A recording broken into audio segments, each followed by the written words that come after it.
officers, please be upstanding for the cheer of Monmouthshire County Council.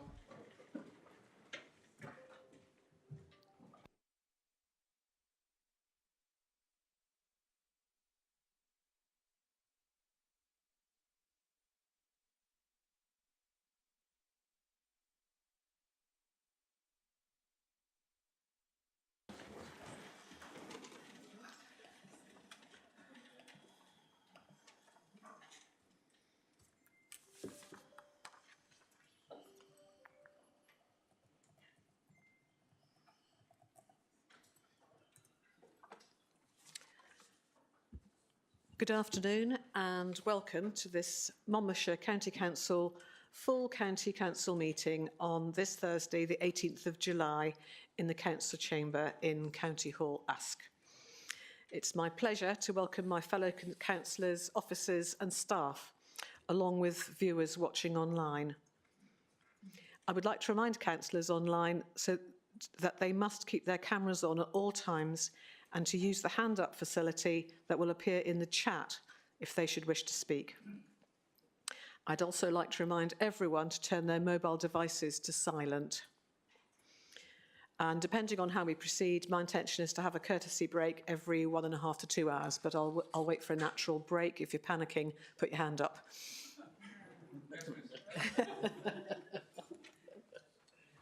Okay, do I have any apologies for absence?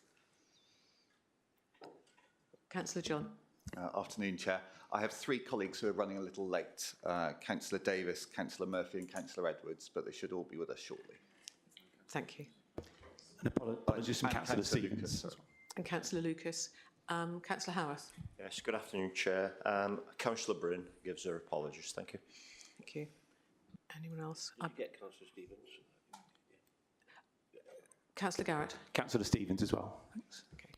And I understand that Councillor Riley may be running late. Yeah, Councillor Riley has an appointment, so she'll arrive when she can. Yeah, thank you. Chair's announcements I'll take as read. They're in the report pack.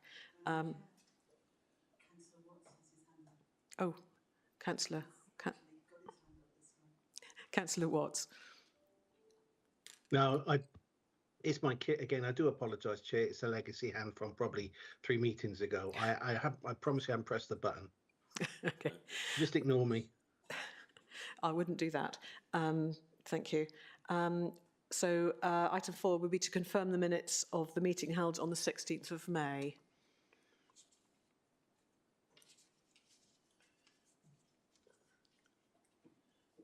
I see no dissent. Oh, Councillor John. I'm content to confirm them. Chair, sorry, excuse me. We can hardly hear you. It's gone very quiet. Oh, I think is that better?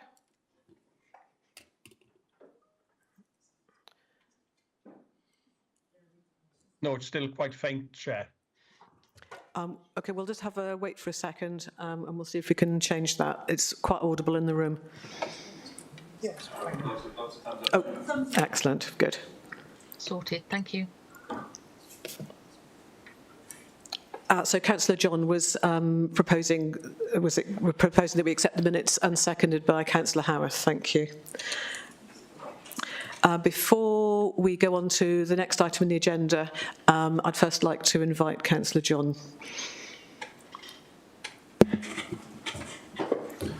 Thank you very much, Chair. And today it's a privilege, really, to be able to pay tribute to one of the most dedicated public servants that this county has ever seen in our friend, Councillor Sheila, former Councillor Sheila Woodhouse.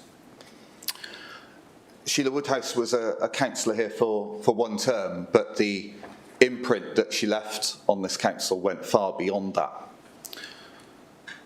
Sheila was born in Abergavenny, a town which she would go on to serve diligently. She had dual citizenship of both the UK and Argentina on her father's side. He had come to this country during the Second World War and joined the RAF. Sheila worked as a receptionist at the Angel Hotel in Abergavenny before a long career at the post office, where she climbed to the ranks of a branch manager, then regional manager, having covered branches in Abergavenny, Monmouth, Newport, and much further afield. She married Chris Woodhouse at St David's Church in Llanddewi, Ruthock in 1973, 51 years ago. They loved to travel, particularly to warm and exotic climes, and in recent years had taken the opportunity for a number of extended cruises. Sheila served her town in so many wonderful ways. As Mayor of Abergavenny, as Treasurer of Christchurch in North Street, Neville Hall League of Friends, as a school governor at Harold Road Junior School, the WRVS at Neville Hall, Abergavenny Twinning Association. She was also a founding member and long-standing Secretary of Mind, Secretary of the Neville Hall Thrombosis Unit, Assistant Bookkeeper at St Michael's Centre, Vice President of the Borough Band, Foundation Governor at King Henry School, amongst many others. I got to know Sheila, first of all, through the local Conservatives, but it wasn't until we were candidates to stand here in 2016 and then as colleague councillors that I really got to know her. And I'm so pleased that I did. Sheila had served Abergavenny as a town councillor and stood in Growfield ward in 2017. It's not a naturally Conservative ward, but residents weren't voting for the party. They were voting for Sheila. And she was an impressive councillor from the start. No one was more knowledgeable than her about her town. She was diligent, hard-working, and passionate. She knew her role was about her ward, her town, and her residents. As cabinet members, we really knew that we were accountable to Sheila for delivering for her residents. And as investment plans came forward for the Borough Theatre, the new 3 to 19 school, the leisure centre, she took so much pride in those projects. I remember with great affection Councillor Dimmock showing Sheila and I around the Borough Theatre while it was being renovated, and she knew so many historical details about it. Sheila was elected chairman of Monmouthshire County Council in 2019, a real honour, having previously been consort to her husband Chris when he was chairman a decade earlier. Her year in office was impressive. Our meetings were well chaired, and Sheila made it look so easy. She was so calm, reassuring, and impartial. She had the respect of the whole chamber, and she brought so much dignity to her role. She was a phenomenal ambassador for Monmouthshire. She was sometimes mistaken for the then Prime Minister, which he found highly entertaining. And early in 2020, Sheila organised a chairman's charity ball at the Angel Hotel to raise money for her two chosen charities, Alzheimer's Society Cymru and Gwent Music, both of which were really close to her heart. She was really passionate about the opportunities that music opens up, particularly for younger people, and wanted to extend those life chances to others. It was a glittering black tie event, and I'll always remember how elegant she and Chris looked and the pride that they took in having organised such a successful event. During her year in office, the COVID-19 pandemic began, and our meetings immediately switched online. I think we were one of the first councils to adapt to online meetings, but Sheila was key to this. She was quickly able to switch to a very, very different way of working with significant new challenges. Sheila then continued as chair into a second year, a rare honour. She understood that the way in which the council operated had to change as focus switched from routine services to protecting and supporting the most vulnerable in our county. When her second year as chair came to an end, she had been so phenomenally good at chairing meetings, she was elected to two chair roles, as chair of our Conservative group and as chair of the Stronger Communities Scrutiny Committee. As a scrutiny chair, she was firm but fair, seeing her role as a facilitator to enable others to make their own contributions to the council. Sheila was chair of our group when I was leader of the authority, and we worked really closely together during this time. We would often catch up in Abergavenny, naturally, usually to go to Nichols for a coffee, and it would always take ages to get there because she knew so many people in the town. Just walking down the high street would take about half an hour sometimes because she wants to introduce me to so many different people.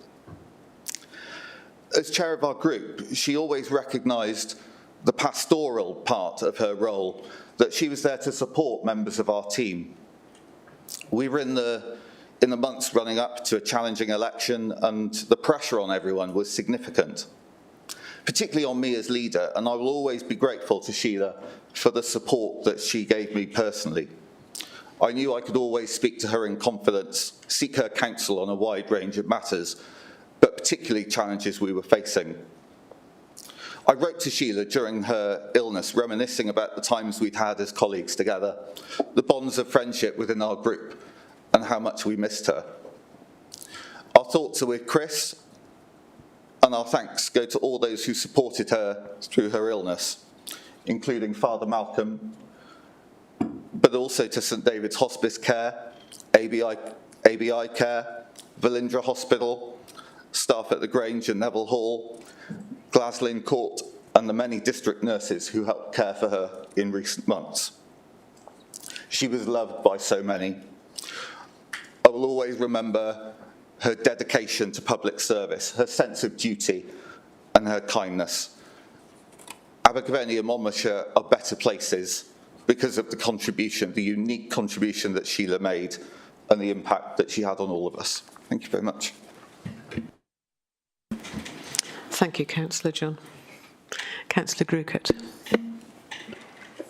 Thank you, Chair. It's an honour and a privilege to say a few words on behalf of the Labour group about our late colleague.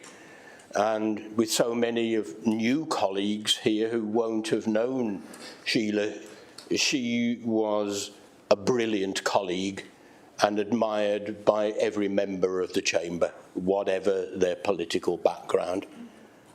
I certainly miss her very much indeed. She was chair of this council through perhaps one of the most difficult times in its entire history, if not the most difficult time. And she saw us through COVID, as Councillor John has said, with her head held high and never giving in to the despair that it would have been very easy to feel. And she did so much in keeping people's spirits high when it would have been so easy just to go the other way. She was a stupendous ward member. I remember when she captured the seat from Doug Edwards, who'd been a member of this chamber for many years and a well-respected man in Abergavenny. And Sheila really conducted the most brilliant local campaign. And at the time, a ward with a very high percentage of privately rented accommodation, certainly not what you would look to as natural Tory territory. And yet she won that ward with ease. And that's because everybody in Abergavenny knew Sheila, knew what she was like, and knew that she would be a fantastic local member on this county council for them. I remember whenever I would turn up for a meeting somewhere in Abergavenny, you knew that Sheila was also going to be there. And so you wonder how many meetings she did go to. I suspect that there would be very few councillors, not only in this chamber, but in any chamber anywhere in the country, that would have done more for their people than Sheila did for the residents in her ward. And it's already been said, but there was a pride in her town and a pride in her community that shone through everything. So you knew she didn't do it for kudos or for glory. She did it because she was part of that community and has been for many, many years. I remember I first met her back in the 1980s. And I lived in a ward, in a street in a ward in Abergavenny that was very tightly, closely balanced politically. So you could imagine that in any election, people were knocking on our door every night, it seemed, asking for your vote. And so it took a very, very short time to become friends with Sheila and with Chris. because they were such positive people that you just warmed to them straight away. And that friendship has continued. It was lovely to see Chris at the funeral, and I thought he conducted himself with such strength on that day. It must have been terrible for him to see many of us and their other political friends, and obviously just friends from the community, and the tributes that he must have had to sit through for his late wife. It's a great tribute. They were a dynamic, tremendous couple. And I can remember on nice, warm summer evenings, my wife and I sharing the odd glass of lime juice in the rear garden at the Grow Field in Abergavenny, and inevitably taking the mickey out of each other's politics. And I can remember on one occasion, virtually everybody in the garden joined in, and it was like a full-blown debate in this chamber. You remember nights like that because it was so positive, so good-humoured, but people able to say what they thought. And I think that is a reflection on the sort of community that Sheila has fought to create in Abergavenny. She was passionate about politics. When we fought the last county council elections and she lost her seat, it would have been the easiest thing for her to stand as an independent. But she was true to what she believed in, and she stood as a Conservative. I have to admit there are times that I wonder why, but nonetheless, Sheila was a true blue in the way that I interpret as meaning that she wanted the best for her community and the people in that community, whoever they were.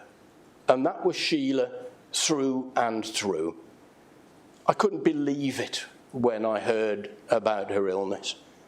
And I think she was known by so many people in Abergavenny that I had conversations with her with so many people who would come up to me in the street knowing I was a councillor just to say, was it true? How awful it is.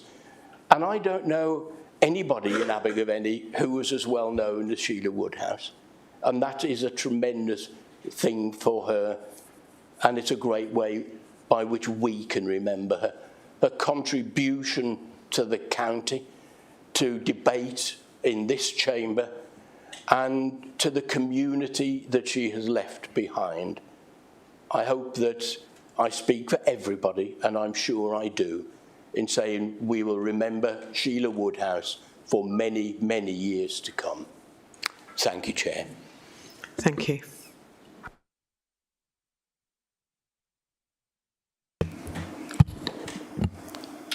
Councillor Howarth. Yes, Chair. I think Councillor Taylor would like to say a few words on behalf of myself. Thank you. Councillor Taylor. Thank you, Chair. Thank you. I'd like to associate myself with the comments made by both Councillor John and Councillor Groker, who have so eloquently described Sheila Woodhouse's character. I just wanted to say that there is absolutely no doubt that Sheila was a passionate person about her local area, but also about the whole of Monmouthshire.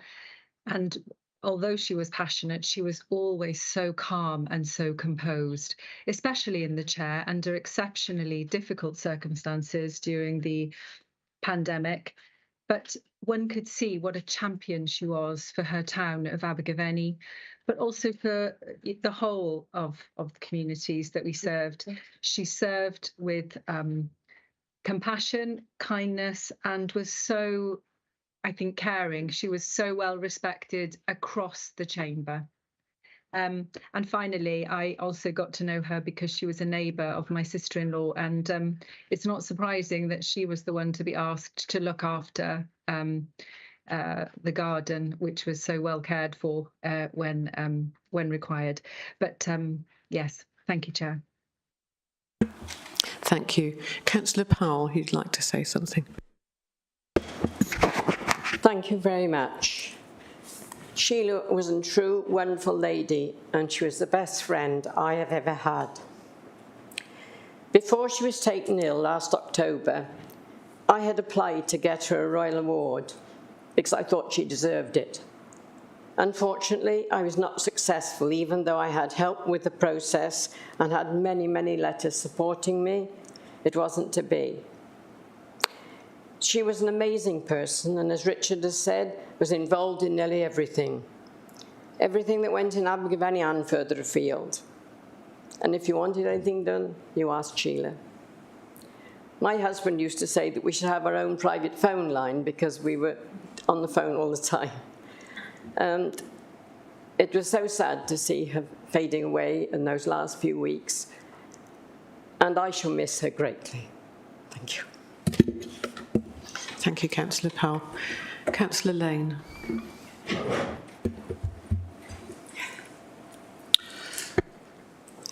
I'd like to endorse everything that's been said about Sheila. I had the privilege as her priest to look after her, to minister to her over the last 6-8 months of her life. She was honest, straightforward, and I just reflecting on that lovely moment when Chris and Sheila asked me privately, would I renew their wedding vows? She was well enough to do that, but I saw her start to fade, but I had the privilege of ministering to her, taking her the sacrament, looking after her, and loving her as a priest should love their congregation. An amazing woman. She always said to me, I've always tried to talk up Abergavenny. I've always tried to talk up the county I've had the privilege of living in. And as Councillor John said, Councillor Graucott, and Councillor Maureen Powell, she was an amazing, amazing woman. I had the privilege of conducting her funeral. It wasn't easy. In fact, it's one of the most difficult challenges I had to do. But I did it with love and affection for Sheila. And of course, we look after Chris now. Chris, I have to say, 10 years older than Sheila, was absolutely amazing the way he looked after her. And latterly, the way he fed her, because he had to do that. Sheila suffered dreadfully until she slipped into a coma. But I know we will always remember Sheila with great affection for the input she made in her community and for the love she had of all political colours. All I would say, may she rest in peace and rise in glory. Thank you. Thank you, Councillor Lane.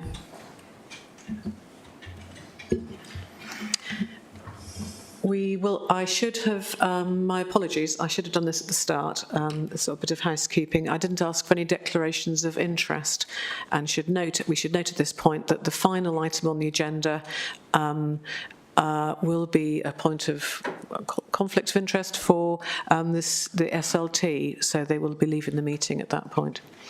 Okay, so our item 5 on the agenda is the medium-term financial strategy 24 to 29. Councillor Callard. Thank you, Chair. This is the first medium-term financial strategy the Council has developed.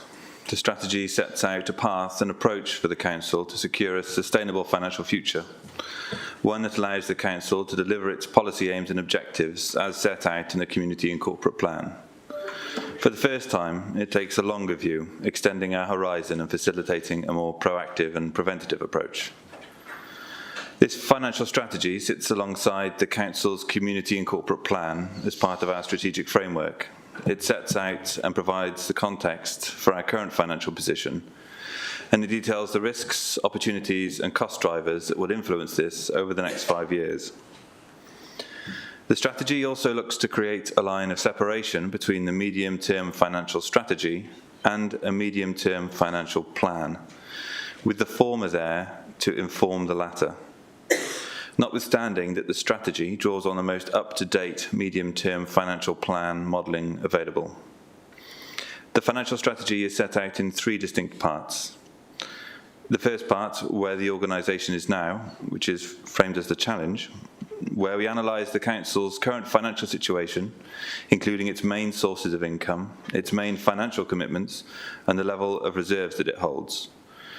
The second part, where it would like to be, framed as the response, which is where we assess how the Council envisages its financial capacity and capability to facilitate the achievement of its strategic aims. This provides a longer-term financial vision for the Council, which is consistent with its overall strategic vision. And finally, how it plans to get there, the delivery, with actions designed to take the authority from where it currently stands, from a financial viewpoint, to where it would like to be. Over the last decade, the Council has faced significant challenges. Austerity, Brexit, the COVID-19 pandemic, and wars in both Ukraine and the Middle East, which have led to persistently high inflation and contributed to a stagnant national economic situation.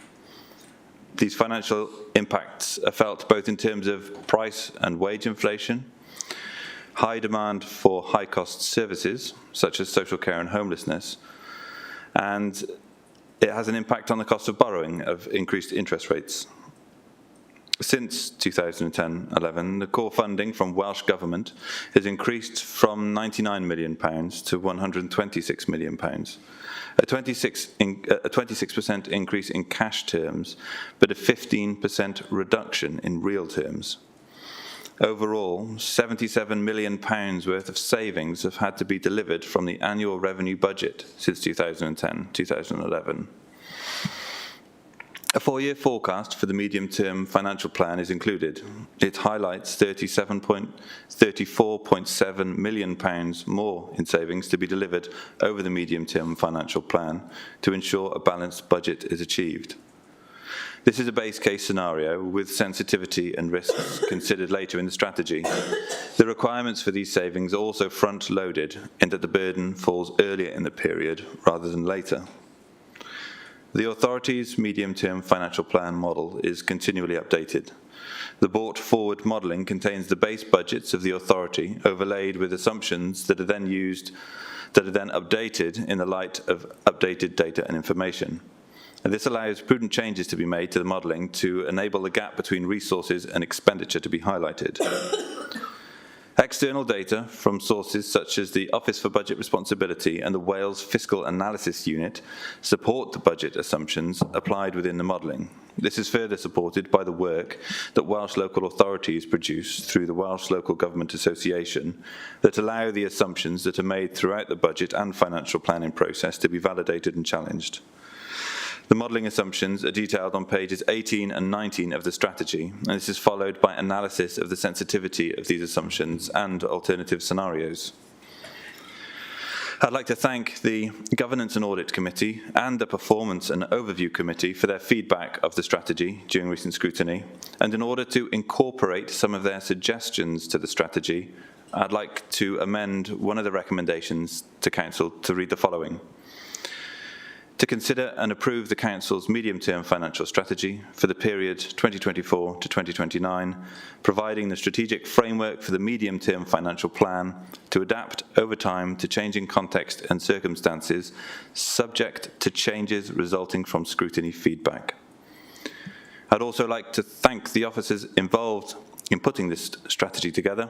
I believe it's a thorough and robust strategy, giving us a mark in the sand as we look to the future, and I hope that Council can support it today. Thank you. Thank you. Councillor Neil. Thank you, Chair, and thank you, Councillor Callard, and also to the officers for bringing forward a 5-year financial strategy, and it's extremely important that we have one. But this is a 5-year financial strategy that is loaded with high risk for our continued core services to residents. The strategy forecasts a budget shortfall, as you say, of £34.7 million, more than a third of which is in the next year. Core services continue to overspend. We saw just in the last week the year-end results of the year just finished 3 months ago, overspending by £4 million in the last financial year. Cash reserves have been depleted over the last 2 years to offset this overspending, and the strategy forecasts also running down capital receipt reserves by 75%. This has now become a high wire act with no safety net for our services. One slip will spell catastrophe. It'll be of no use to point at other councils also struggling, as we will have to fix our own problems. There'll be no 7th Cavalry, and many other councils have reserves with which to deal with the challenges that they face. We don't. For our residents already paying a council tax increase this year of 4 times inflation, in the belief that this would deliver financial control, they can now see the 5-year strategy shows matters simply getting much worse. How does the Cabinet propose to gain their confidence that the Cabinet is capable of turning this very high-risk situation around, maintaining core services, and not simply steering the Council to a crash landing? Thank you, Councillor Neil. Are there any other people wishing to speak? Because I would, Councillor Keir. Thank you very much. Sorry, wasn't sure whether Councillor Callard was going to respond to that, but yes, can I thank Councillor Callard for presenting this document this morning or this afternoon, and also the officers involved, and providing such a detailed document. Yes, it's very heavy. It's a long read, but it's very informative. Not just about the numbers and the direction of travel, but also about the budget background. And I think it is a very good base document to start with. Can I also agree with Councillor Neil, thank the respective scrutiny committees for the very thorough work that they have done on it, and it was interesting watching those this week. I believe this is generally a very well balanced and a very open and honest document. But if I were to suggest an amendment, Councillor Callard, to your forward, you might add in of greater importance the historic poor underfunding from Welsh Government over the last 25 years. And I think we're in 23-24, we were once again one of the lowest councils in its funding. And nor could I see, and correct me if I'm wrong, within the document, whether or not there are going to be any challenges to the settlement funding formula from Welsh Government to local authorities.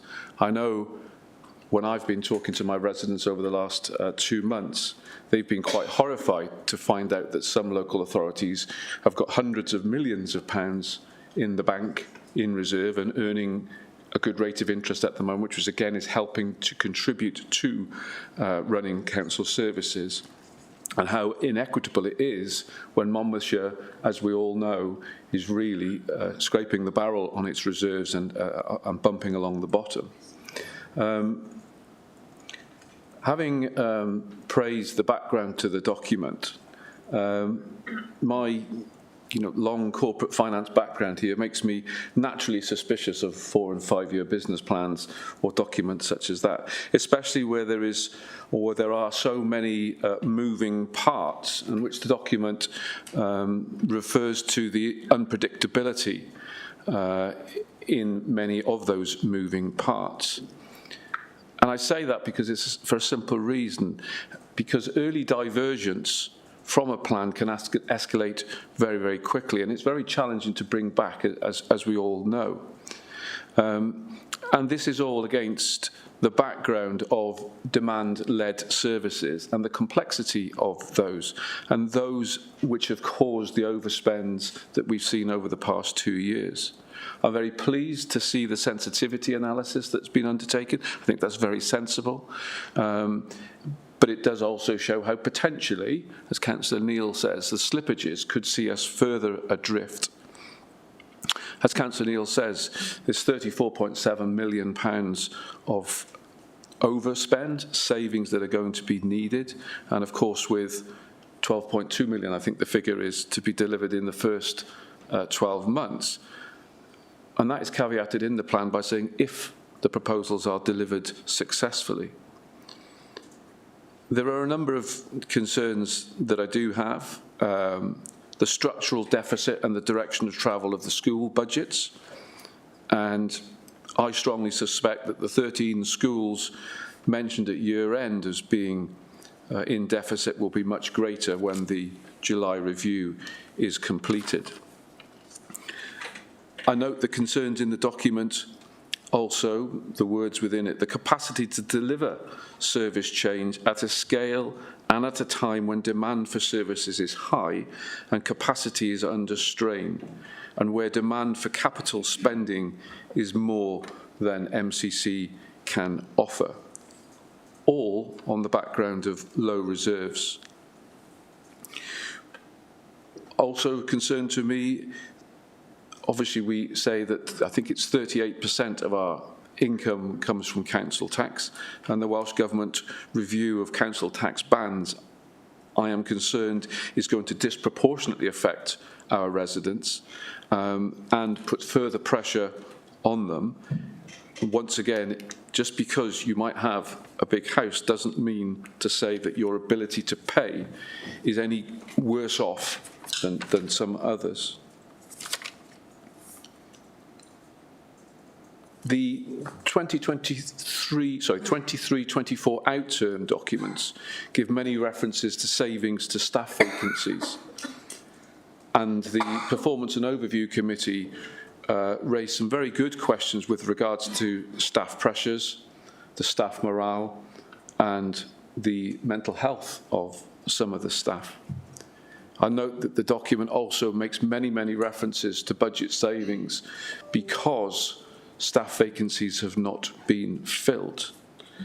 So I have two questions, if I may, Chair. Is it not better, bearing in mind the 12.2 million forecasted shortfall next year, to be open and transparent and say now, to cover the budget and shortfalls, MCC has to be realistic that staff cuts are going to be inevitable. They are going to happen in the absence of clear and demonstrable radical change to improve service.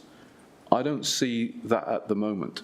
I'm concerned that the outturn momentum that was mentioned in the document is suddenly being reversed, and we've got a 12.2 million shortfall the following year. So the question one. And the second point, given the likelihood of divergence from the plan, is it not better to move from 6 monthly reviews to 3 monthly reviews of the MTFS? Because the significant change could bring about that divergence, and that we need to be absolutely on top of it. If this council was a customer of mine at my bank, you would be on monthly reviews. Thank you, Chair. Thank you. I propose to take anyone who wishes to speak and then allow Councillor Callard to answer at the end. He's given me the thumbs up. Councillor Eason. Thank you, Chair. I note the comments made by Councillor Neil and Councillor Keir, but on the day previous to your scrutiny meeting, I chaired the Audit Committee in the physical absence of the Chair. And you've got to realise that there are 4 independent members of that panel. There were 4 independent members present and 4 councillors. There was a robust debate, understanding the challenges of the future. The feeling, I believe, from the independent members is a bold statement and a direction that will need remodelling possibly as time goes, because it is it's a live document. Documents just don't lie in the dust for 5 years.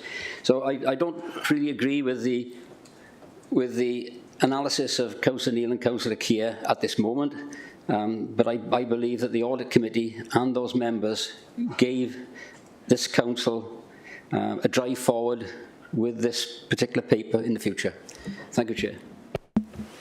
Thank you, Councillor Eason. Councillor Taylor. Thank you, Chair.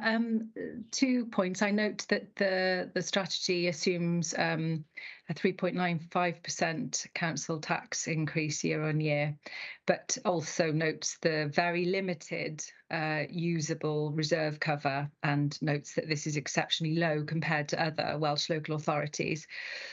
I found the statement that being able to maintain a steady level of reserve cover indicates the council is managing financial risk well, sort of slightly at odds with that position. And I would be interested in Councillor Callard's comments on both the council tax modelling and also those two statements, which seem to be at odds with one another. Thank you, Chair.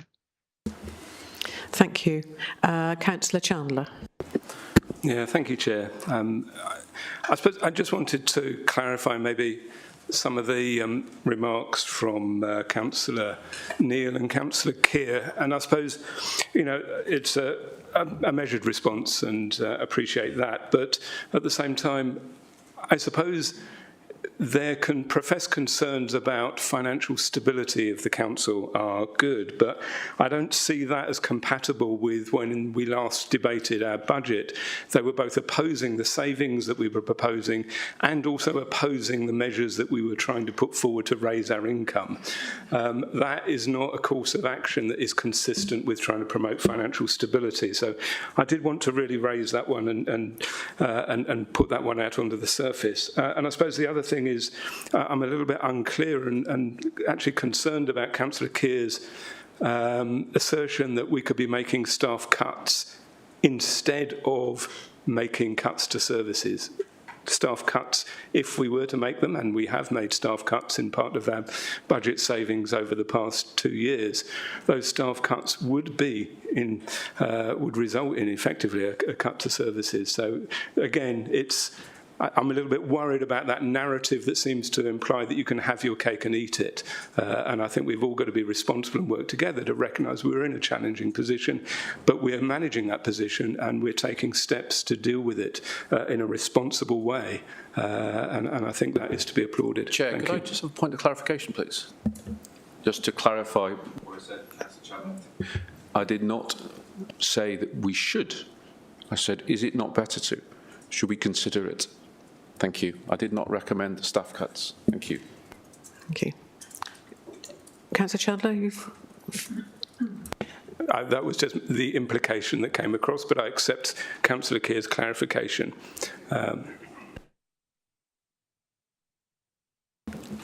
I see no other hands up, virtually or otherwise. Can I invite Councillor Callard to respond? Thank you, Chair. I think I got a note of most of the questions, so I'll do my best to get through them. I think this will answer a few of those questions, but what the financial strategy does is it lays out a number of modelling assumptions, and I think Councillor Keir made a very good point when he said that there's a lot of moving parts in such a long time frame. There really is, and if we can guarantee one thing, it's that the modelling in this financial strategy, it will change. This is for us to draw a line in the sand and say, if X happens, then Y would be the result, and if Z happens, then X would be the result, and to allow us the strategic framework and oversight that we can use to develop the medium-term financial plan going forward. Councillor Neil mentioned overspending in core services within the last financial year. He's correct to mention that. We did see an overspend in our outturn report. Thankfully, it was offset by outperformance in other areas of the council, so we recorded a surplus in the last financial year. And indeed, that surplus was, it allowed us not to take as much from reserves as we had originally anticipated. It's something that we're going to have to watch, but I think between month 9 and year end, we really did start to see some of the changes in those services that we brought forward starting to bear fruit, and actually in a lot of those under pressure areas, we did see a more positive direction of travel regards to their finances. Councillor Neil also made the point about the large reduction in our capital receipt reserve.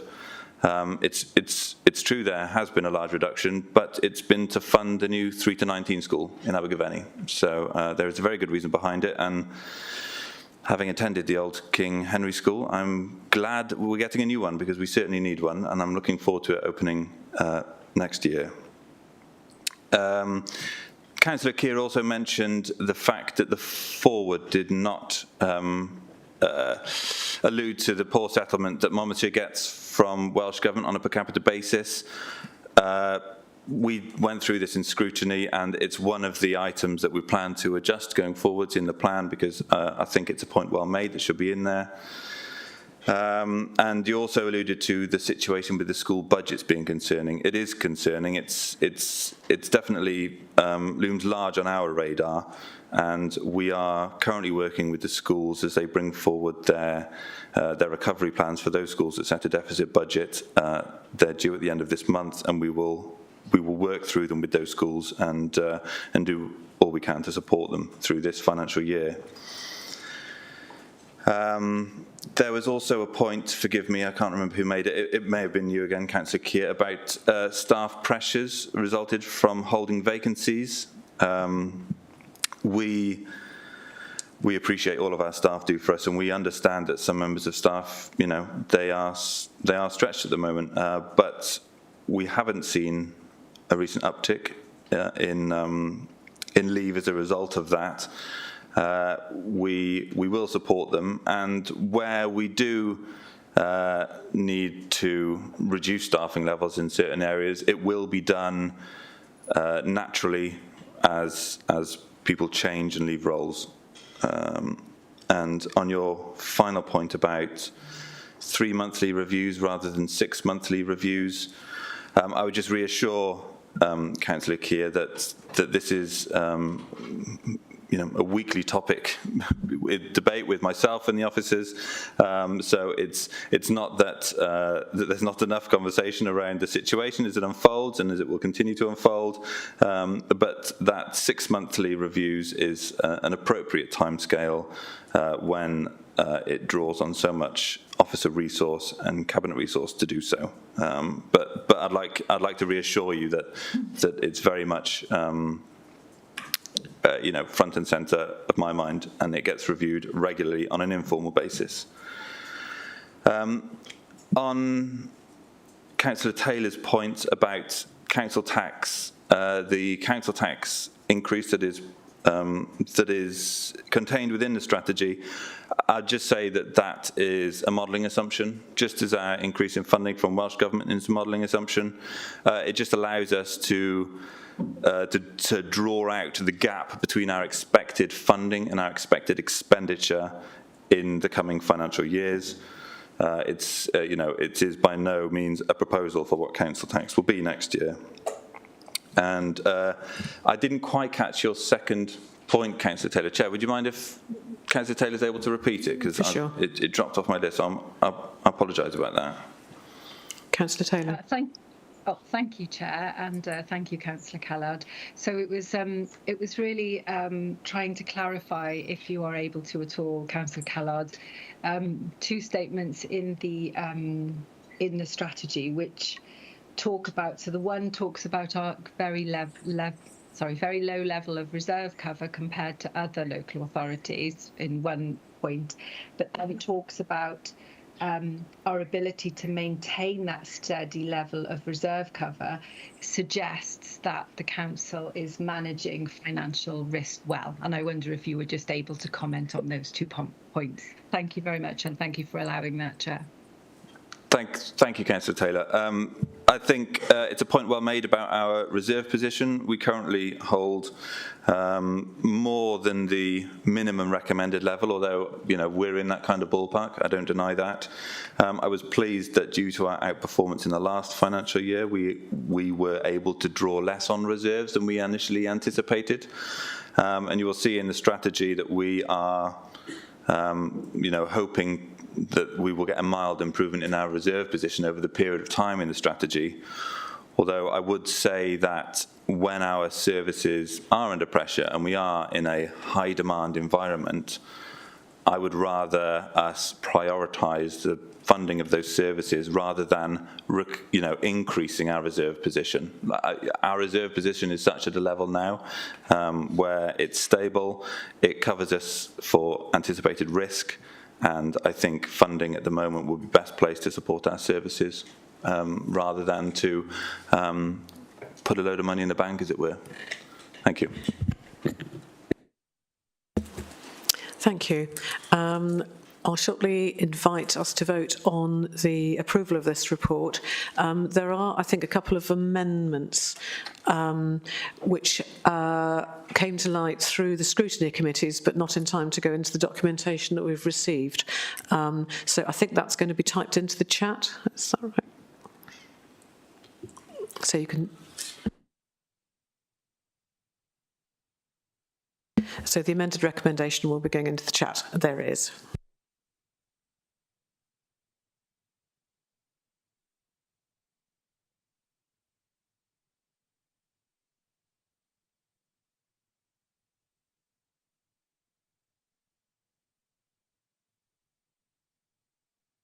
We're just going to put the vote up now.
So that's carried, approved.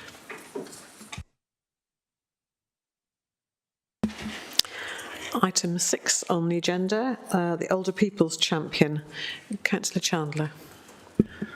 Yeah, thank you, Chair. So, Council, on the 18th of January this year, you'll recall that we took the decision that we would work towards becoming an age-friendly county as part of the World Health Organisation's network of age-friendly communities. The decision we took included 2 specific actions. One was that we would appoint a member champion for older people, and the other was that we would engage with our older population to get their views on what is good about Monmouthshire and what improvements could be made to improve the lives of older residents. If I may, I'd like to start by giving you a brief update on the engagement exercise. Soon after that January meeting of Council, a 6-week survey was undertaken across the county, asking those who are aged 50 and over to share their lived experiences of Monmouthshire. The survey was shared and promoted across our networks and venues, including registered social landlords, Age Cymru, community hubs and libraries, health and social care facilities, residential and care homes, community groups, local newspapers and magazines. Paper copies of the survey were available at venues, and an online version was shared across our social media channels. And the partnership team at the council also attended 30 different in-person groups of elderly people to discuss the survey. Council, we had over 1,200 responses to this survey, which I'm sure you will agree is a very strong level of interest. Over 85% of the people that responded agreed with the statement that Monmouthshire is a good place for older people to live. a further 80% agreed with the statement that there are plenty of opportunities for older people to participate in leisure, social, cultural or spiritual activities. And I'm sure you'll all agree with me that is a very encouraging response from our older residents, one that we should be proud of as a county. But however, the survey did highlight areas where people thought there was need for improvement. And those areas included ensuring that communication and information from ourselves and other bodies was more accessible, that we had more reliable public transport with more routes, particularly in rural areas, that healthcare issues that could be improved, in particular accessing GP appointments and also transport to get to hospital appointments. And also they highlighted housing, in particular the need for more age-appropriate housing in the county, such as bungalows.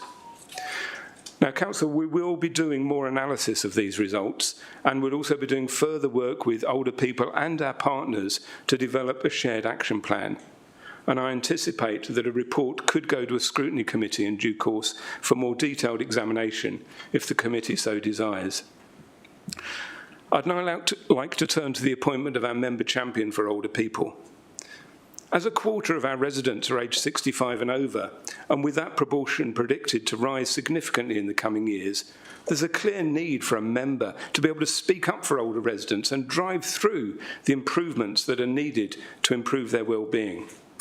It's an issue that cuts across the whole council and all its directorates, and so there are advantages in it being separate to my role as Cabinet Member for Social Care and Health. So my proposal to Council is that we appoint Councillor Jackie Strong to this role. Now, Councillor Strong has spent her whole career working with adults and children with a range of disabilities. She started as a qualified nurse working with people with learning disabilities, and in her 30s she did a social policy degree and qualified as a social worker. And as a social worker, she gained extensive experience of working with both deaf adults and children, people with physical disabilities and young people with learning disabilities in transitional planning. In 2008, she joined Monmouthshire County Council as a social worker in the integrated team working with older people.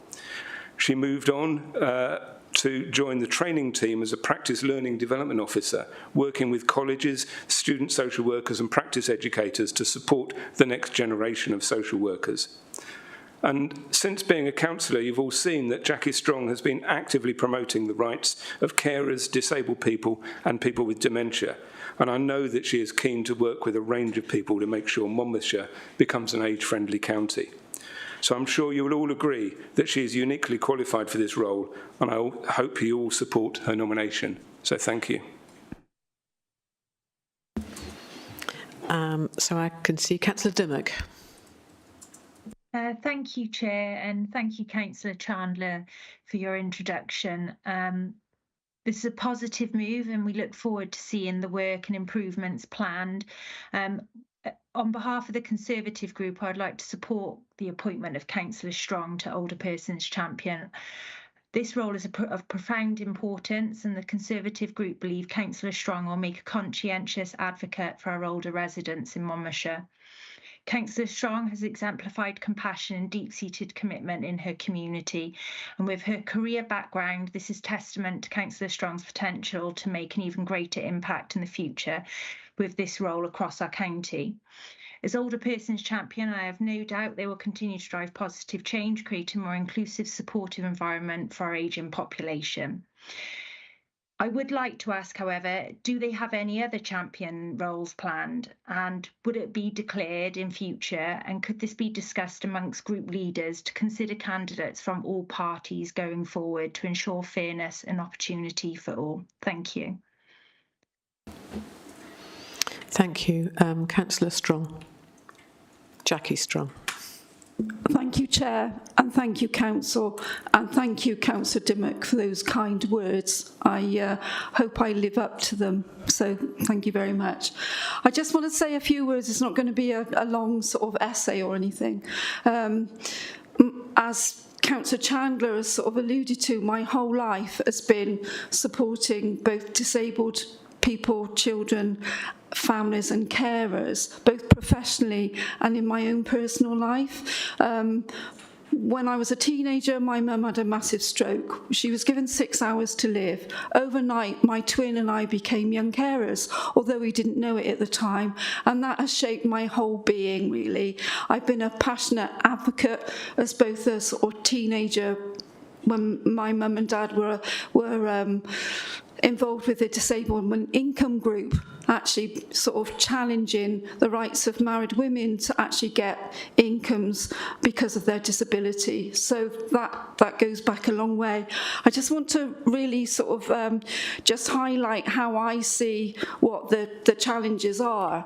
The life experiences and daily reality of our residents vary greatly. This is as true of people over the age of 50 to 80 and into older age. In creating a role of older persons champion, I hope that I can both recognise and celebrate the valuable contribution of our older residents and visitors alike.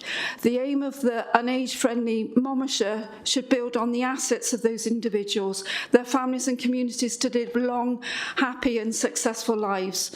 I would like to see a Monmouthshire where our older citizens are able to age well, maintain their independence and autonomy within their communities. Key to this will be, and it's not just social care and health, key to this will be across the departments of Monmouthshire.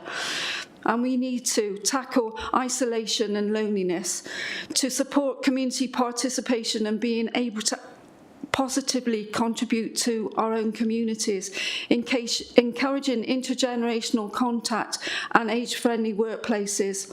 By doing this, we will improve and enhance the well-being of all our residents. So thank you for putting me forward for this role, and I hope I live up to it. Thank you very much. Thank you, Councillor. If there are no further contributions, Ian, do you want to reflect on that at all? Sorry, Councillor Chandler.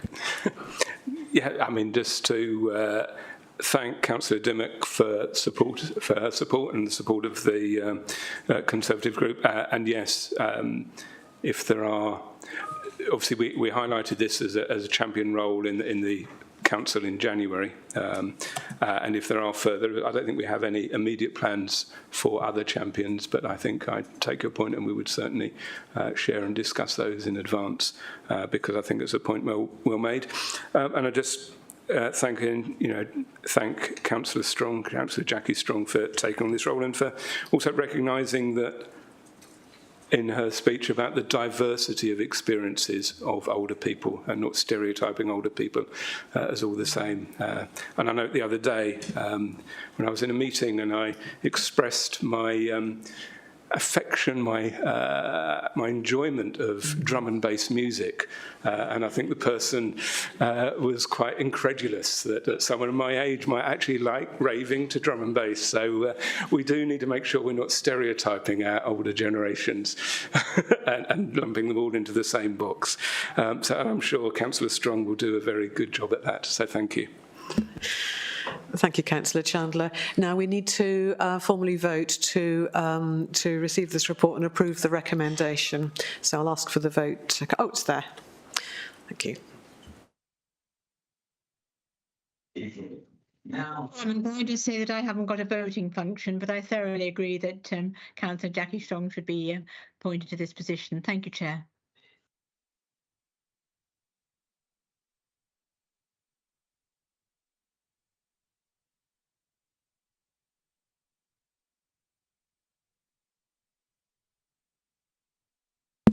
And that's passed.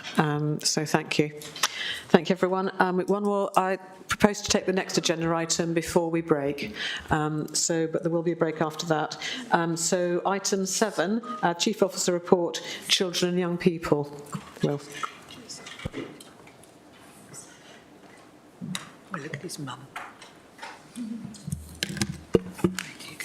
Thank you, Chair. Good afternoon, councillors. It's always a real privilege to share my reflections of the year past with you through my Chief Officer's annual report for the Children and Young People's Directorate. And as I was pulling together my thoughts this year, and thinking about what I might say this afternoon, it struck me this is the end of the 8th academic year that I've been in this role, which is probably a little bit too long, some of you might be thinking. But one of the things that struck me was there's been 3 quite distinct phases in that tenure. There's been the pre-pandemic phase, the phase of the pandemic, and now this period of time post-pandemic. And I think in the past, when we've been reflecting on where the directorate is and where the system across Monmouthshire is, there potentially has been times where we've been able to be more bullish about performance, more assured about what the future might look like. But I think this year the report feels hopefully more finely balanced and nuanced as to the pressures that we currently face and those that we face in the future. I've always been aware that this report can be a lengthy report, and I've reflected in the past upon a huge amount of data that used to be included. Well, I think the acid test is that this year's is a little bit lighter than last year's in terms of the number of pages, but I hope that it still has provided you with a sense of what's been happening in the directorate. And it really is that. It's a report about the whole directorate and every single part of that system, every single school, and the contributions that are made by so many different people across that system. The format is a little bit different this year, and I try within the report to highlight a number of key areas, and I'll touch on those in this initial presentation. There are some reflections upon the system where it is at the moment. Because we've just come to the end of an Eston inspection cycle, the report is perhaps a little bit longer in that part of its focus than it has been in the past, but I think that's really important because it gives us a good sense of where our schools are. We talk a little bit about our own progress towards our own Eston recommendations, but for the first time in a long time, we're able now to report publicly about the outcomes at the end of Key Stage 4. I then go on to reflect on some of the risks that the system faces, and then hopefully reach some conclusions about where the system is at the moment and how we might go forwards. So I guess my opening reflections might be a little bit about the context within which we're working. And we met on Friday morning in this chamber with the head teachers from across Monmouthshire. And my final points to them, after what had been quite a kind of a heavy meeting at times, I'm just thinking about some of the pressures that are existing in schools at the moment, is that every day 11,000 children go to school in Monmouthshire. They are supported by over 1,000 members of staff in our schools, and that's that's a huge number of children who go to school and have a really successful experience of their schooling lives. And I think it's really important that that's the context that we reflect on as I go through this report. The other thing to say is that, and I'm always reminded by my colleagues in CYP, is that it's not only the schools. We have 25 non-maintained nurseries where our children experience early education.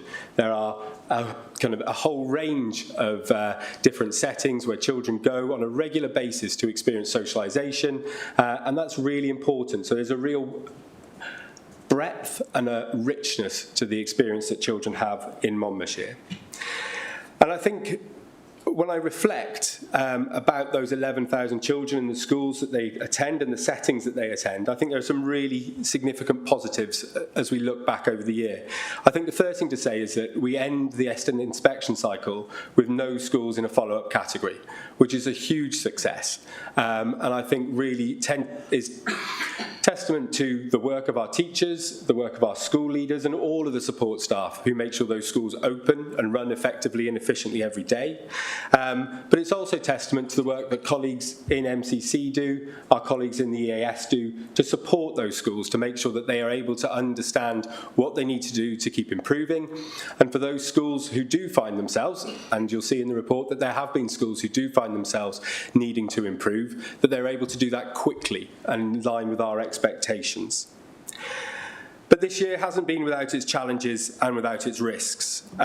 School attendance was marked down very quickly as a key area of attention by the administration, and I'm really pleased to see that the attendance in terms of our primary schools has really kind of performed well. We're top performing authority in Wales with regards to primary attendance. That's been really positive to see. What, however, we do see, even within that primary setting, is that there are a growing number of children who are not attending school as much as we would like them to attend. And that's a challenge that we've really got to seek to address. The problem is greater still in secondary. And that recovery post-pandemic in terms of attendance remains a significant challenge in that area. The second area to reflect back on is in terms of the level of exclusions. We don't want any of our children to miss school ever, but there have been a significant rise in terms of the levels of exclusions from our schools. This is a systemic issue, and it's one that's prompted and driven by some societal changes, but it is a real challenge for us. And we have to work very closely with our schools to make sure their decisions are safe and to make sure their decisions are appropriate. One of the things which we have to be really aware of, I think, is that, the head teachers making those decisions never want to make that decision to exclude a learner. It's always the last resort. They want to keep those learners in school to make sure they can experience the education that they deserve. I think the other thing just to reflect on over the last year, is that we have seen some industrial action. Some of it has been sectoral, so we've had 2 terms worth in the year in which I'm reflecting on of action short of strike from the National Association of Head Teachers. But members will be aware that we've also had some specific targeted industrial action at a local school in Monmouthshire. And industrial action brings challenges. It brings a focus onto schools, and it means that some of the ways in which we would traditionally work with schools are more difficult to execute than they are during times of greater stability. And I think my final kind of initial reflection is that it's really important that I keep in mind that my role is one of actually very limited power. My ability to direct is very, very limited. My ability to influence is far greater, and we have to work really closely in partnership with our schools, with our partners such as the AS, to actually get the changes that we want to see. I'm really glad that my power is limited, because my power is limited only to those occasions when we kind of find ourselves in extremis of schools needing significant support. So the fact that I don't have recourse to those powers means that our schools are in a good place, and that's really positive.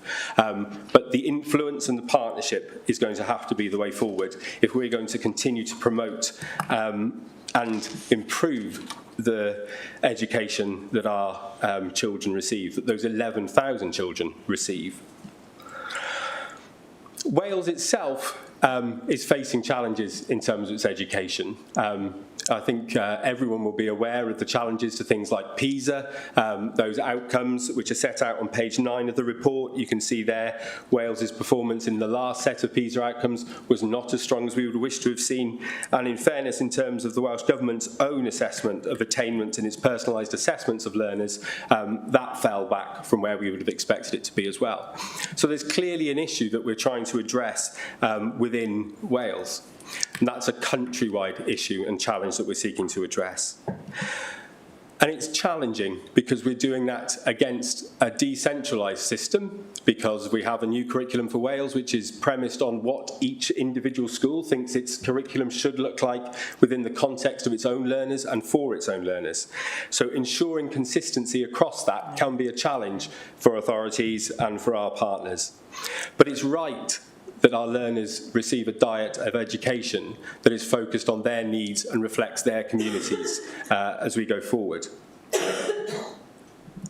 One of the things that has happened over the last year has been the announcement of the middle tier review. So the middle tier is a part of the education system that is made up of local authorities, the regional consortia, and several other bodies, ESTIN, the Employment Workforce Council for Wales, those types of things. That will have quite a significant impact in terms of how we take our work forward in the future. So Wales is not a system that is either standing still or is without challenges at the moment. I'll talk just a little bit around our ESTIN outcomes, because I think there are some really positive things to see within that. I think the first thing to say is that our early year settings, where the bedrock of a child's education is set, have performed exceptionally well in terms of their ESTIN experiences. Early year settings, or non-maintained settings as we refer to them, are inspected by both ESTIN and Care Inspectorate Wales. And you can see on page 14 that of all of the inspections that have taken place since the return post-pandemic in September 22, none of those have involved the follow-up category, and a number have been asked to provide case studies of excellent practice. So that's really, really positive in terms of that kind of the position with which our children enter the school and the experiences that they will have had. In terms of where we are with regard to the broader schooling system and ESTIN, you'll see at the bottom of page 15 that we have had a number of schools go into a follow-up category following inspection. And that's either ESTIN review, significant improvement, or special measures. Now, I'm very pleased that there's only been 2 schools move into a position of being in special measures. Mega, which was right at the start of my tenure, and Justo more recently.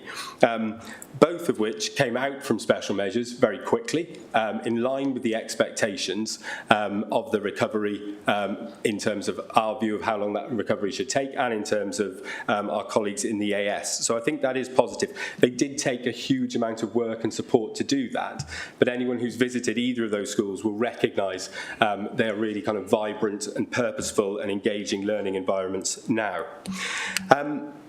The inspection outcomes to present, as I say, we conclude this ESTIN cycle with no schools in a category, which I think is a really, really positive place for us to be.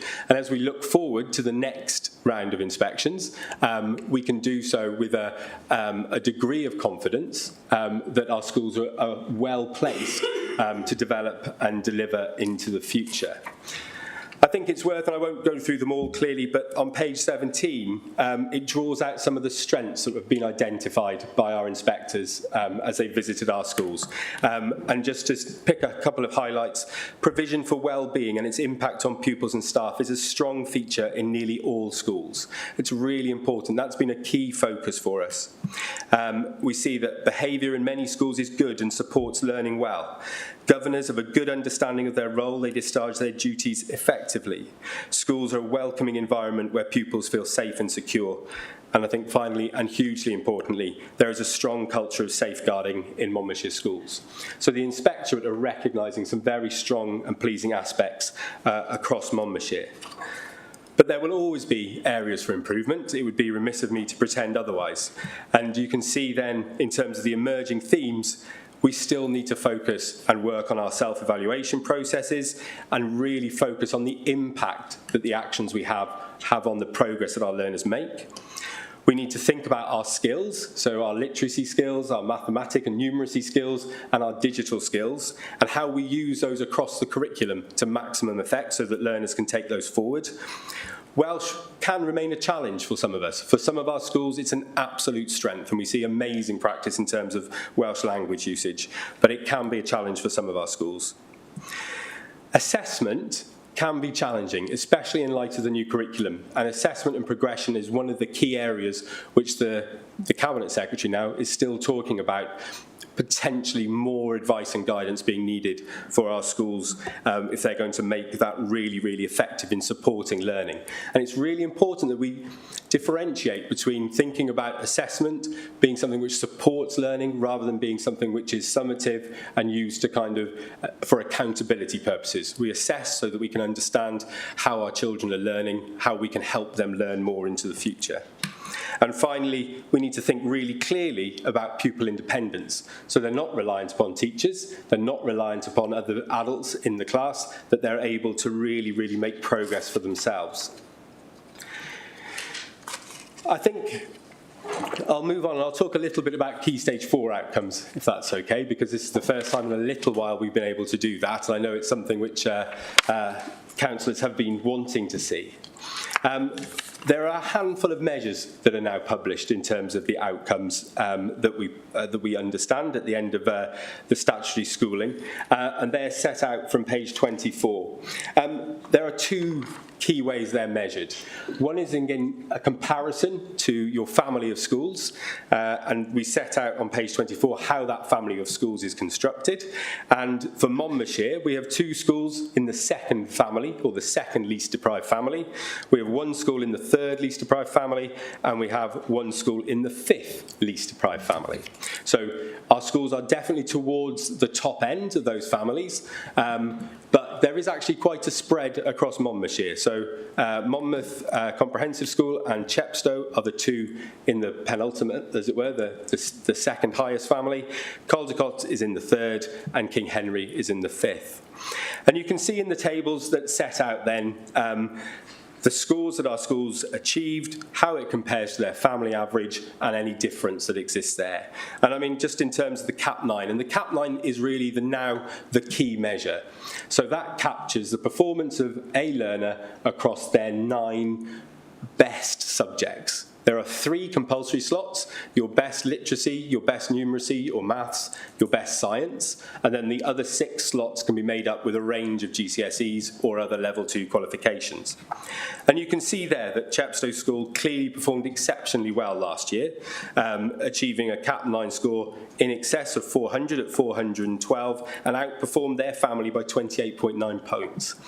And a grade is worth 6 points. So that should give you a bit of a sense in terms of the extent to which they've outperformed that. So across that CAP9 measure, with a difference of 30, that's a Chepstow child will have performed 5 grades better than the family average. So I hope that contextualises that for you. At the top of page 26, you can see how we've performed against our expected outcomes. And you can see there really positively that all 4 Monmouthshire schools, in terms of the CAP9, performed above the expected level of performance, which is really promising to see. Across the literacy, numeracy and science measures, you will see a pattern emerge of achievement very close to the family average, although we do see 1 school in each of those, normally about 4 points. Well, actually probably closer than that on the literacy and the numeracy, but in science 4 points behind their family average. The other one which I just draw your attention to is the achievement of some of our more able learners, and that's those children who achieve 5 A-star or A's compared to the family average. And you can see there that that 3 of our schools performed very well in that measure, outperforming their family average, and 1 just slightly behind their family average, but actually much higher than the Welsh position, which was 20.3%. Across the board, Monmouthshire outperformed Wales in all of its key measures in terms of the averages. But one of the things I want you to be really, really clear about as I say that is that that is not the limit of our expectation or ambition for our learners. And I think it's really important that we continue to measure ourselves against the very highest performing schools and not against the Welsh average. And we have to do that. So we have to always understand where the very best is and hold our comparison at that point. The final point in terms of the Key Stage 4 outcomes is just with regards to the performance of our learners who are entitled to free school meals. And you can see on page 29 that in the last set of exam outcomes, our cohort of learners not eligible for free school meals outperformed their Welsh kind of comparator, but really importantly, our children who are eligible for free school meals also outperformed their comparative Welsh population as well. I'll move on just to talk a little bit around where I perceive the future risks to the system are. To start, I think it has to be said that there are significant financial risks in the system, and we've already heard this afternoon about the number of schools that are in a deficit position at the end of the last financial year. The number of schools in a deficit at the end of the last financial year is actually lower than the numbers we had pre-pandemic. So in 2018-19, we had 15 schools, and in 2019-20, we had 17 schools in a deficit. The quantum of the deficit is far greater now, and that's the challenge that we have to tackle as we go forwards. We're working exceptionally closely with our schools to understand their position, to understand the cost drivers that are impacting on their financial position. It's not just a financial exercise. We have to look at that holistically. We have to think about the way in which their classes are structured, the way in which they put support into the school. All of those things are in hand and being done. But there are no easy answers in terms of remedying that financial position. And as Chief Officer, I think what I would say is I recognise everything that Council has done and is trying to do, but the actual critical issue is the quantum of funding coming into schools through the settlement is potentially not sufficient. As I said, there are no easy answers in how we achieve that. Federation and collaboration might be a part of that, but their ability to release significant sums of money are limited. There are challenges beyond the control of this organisation. We have seen pay awards agreed nationally that aren't then fully funded. That brings a significant challenge. And myself and finance colleagues are waiting with a sense of foreboding, I suspect, to see if UK government will fund fully the increases in the payment of the teachers' pension. Again, that will be potentially an additional pressure to schools. And why those pay awards and so on are important is because if we're to meet the pay awards fully, it means that the total envelope that we have to fund the support staff, to fund the other types of intervention that we know are successful in supporting our learners are diminished, because we know that at the heart of all of the ratios, we have to have a teacher in front of 30 children. So there are some key pressures and constraints that we have to think about, but the financials will be challenging. They'll be challenging for us in terms of CYP as well, and I think one of the numbers which is really quite acute and drew my eye, or caught my eye, I suspect, is the fact that of my department, which I would suggest is a relatively modest 88 people, 55% of them are funded by grant funding. So there is a significant risk for us in that. I've talked a little bit about the middle tier. One of the things which we've been able to do is to build a really effective relationship with the EAS, which now works very well with our schools. The ambitions of the middle tier review, I think, are really positive. I think the ambition to have improvement led by and delivered by the system, with head teachers critiquing and developing and supporting each other, is vital. That notion of a self-improving system is fundamental if we're going to be successful. My concern is that if we try and act with too much haste, we might lose much of the good practice and progress that we've seen over time. And it's that practice and progress that leads us to be in a position where schools are not in a category. I've mentioned earlier in this presentation, I was going to say brief then, but that probably would be untrue. I've mentioned earlier the risks around exclusions. This continues to be a huge concern for me. This is the one area that I find really, really concerning. How do we do more to help reduce the level of exclusions? And again, this is about the system. You either put more into the schooling system, or outside of the schooling system needs more investment. So the PRS, which is a part of CYP corporately, will need more investment to manage the demand that comes from children who are being excluded or at risk of exclusion from school. I think really to capture, we're in a really kind of wicked space at the moment where we're seeing significant demand increases post-pandemic. We're seeing societal changes, far greater levels of additional learning needs and so on. We're seeing that demand pushing up, and at the same time we're seeing our available resource coming down. So we're in not certainly the opposite of a sweet spot, a really difficult spot where we're trying to maximise the support we can find for those learners, because we're seeing far greater levels of complexity. Now, we're doing all we can, and there are a number of case studies throughout the document, which I hope you found really interesting, around our work around autism, our work around trauma-informed, around emotionally based school anxiety, around how we support people through our emotional literacy support assistance. But that only goes so far, and we have to kind of find a way through that to manage that complexity. The substantive or a substantive part of the report focuses on the community and corporate plan, as you would expect. And each of those commitments to a learning place seeks to answer 4 questions. And I won't go through these in detail or at length, but in each section we ask, what was it we were trying to achieve? What's been the impact of our activity? How can we evidence that impact? And what are our next steps in trying to make those further improvements? And you'll see there that we focus on attendance, we focus on exclusions. I think really interestingly, and I hope you take the time to kind of spend learning and reading about some of the things we are doing, I think really importantly around the curriculum and the focus on excellent teaching and learning, and there's some really, really positive comments from Estin in terms of that section.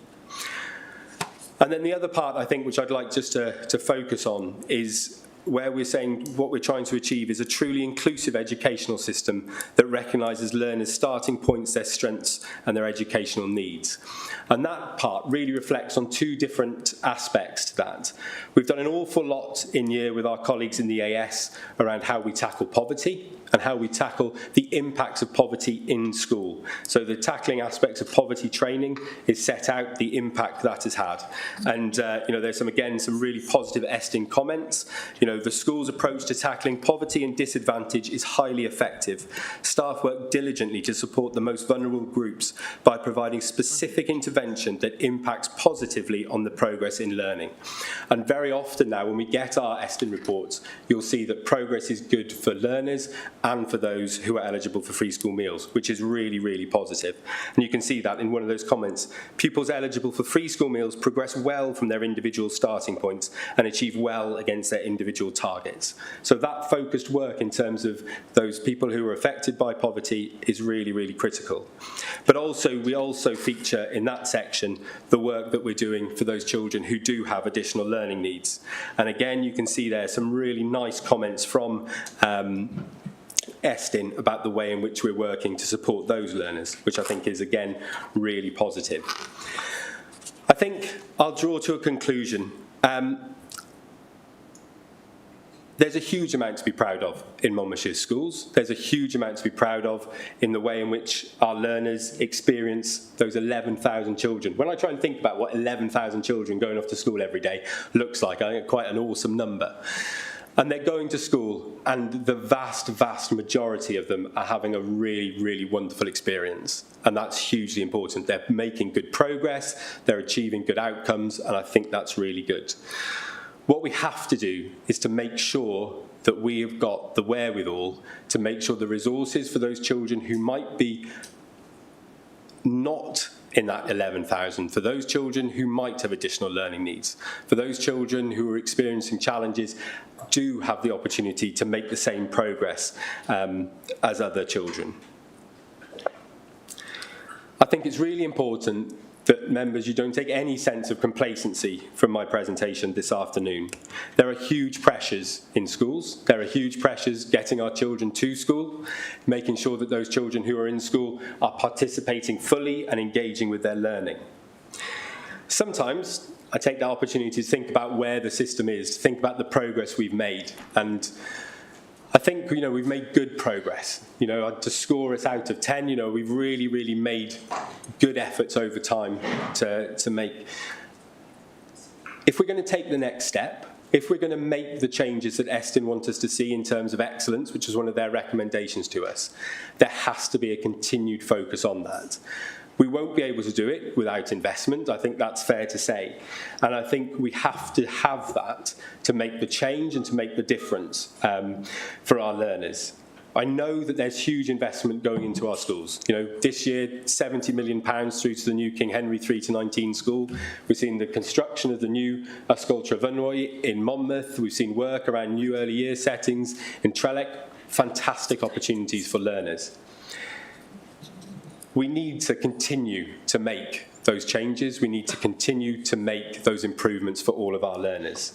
And the one thing I do hope is that I'm here more often in full council talking to you about education, about the changes we want to see, and about the developments we want to see in the future, because I think it's really, really important that you as members connect with and understand the journeys and the experiences of those 11,000 children every single day.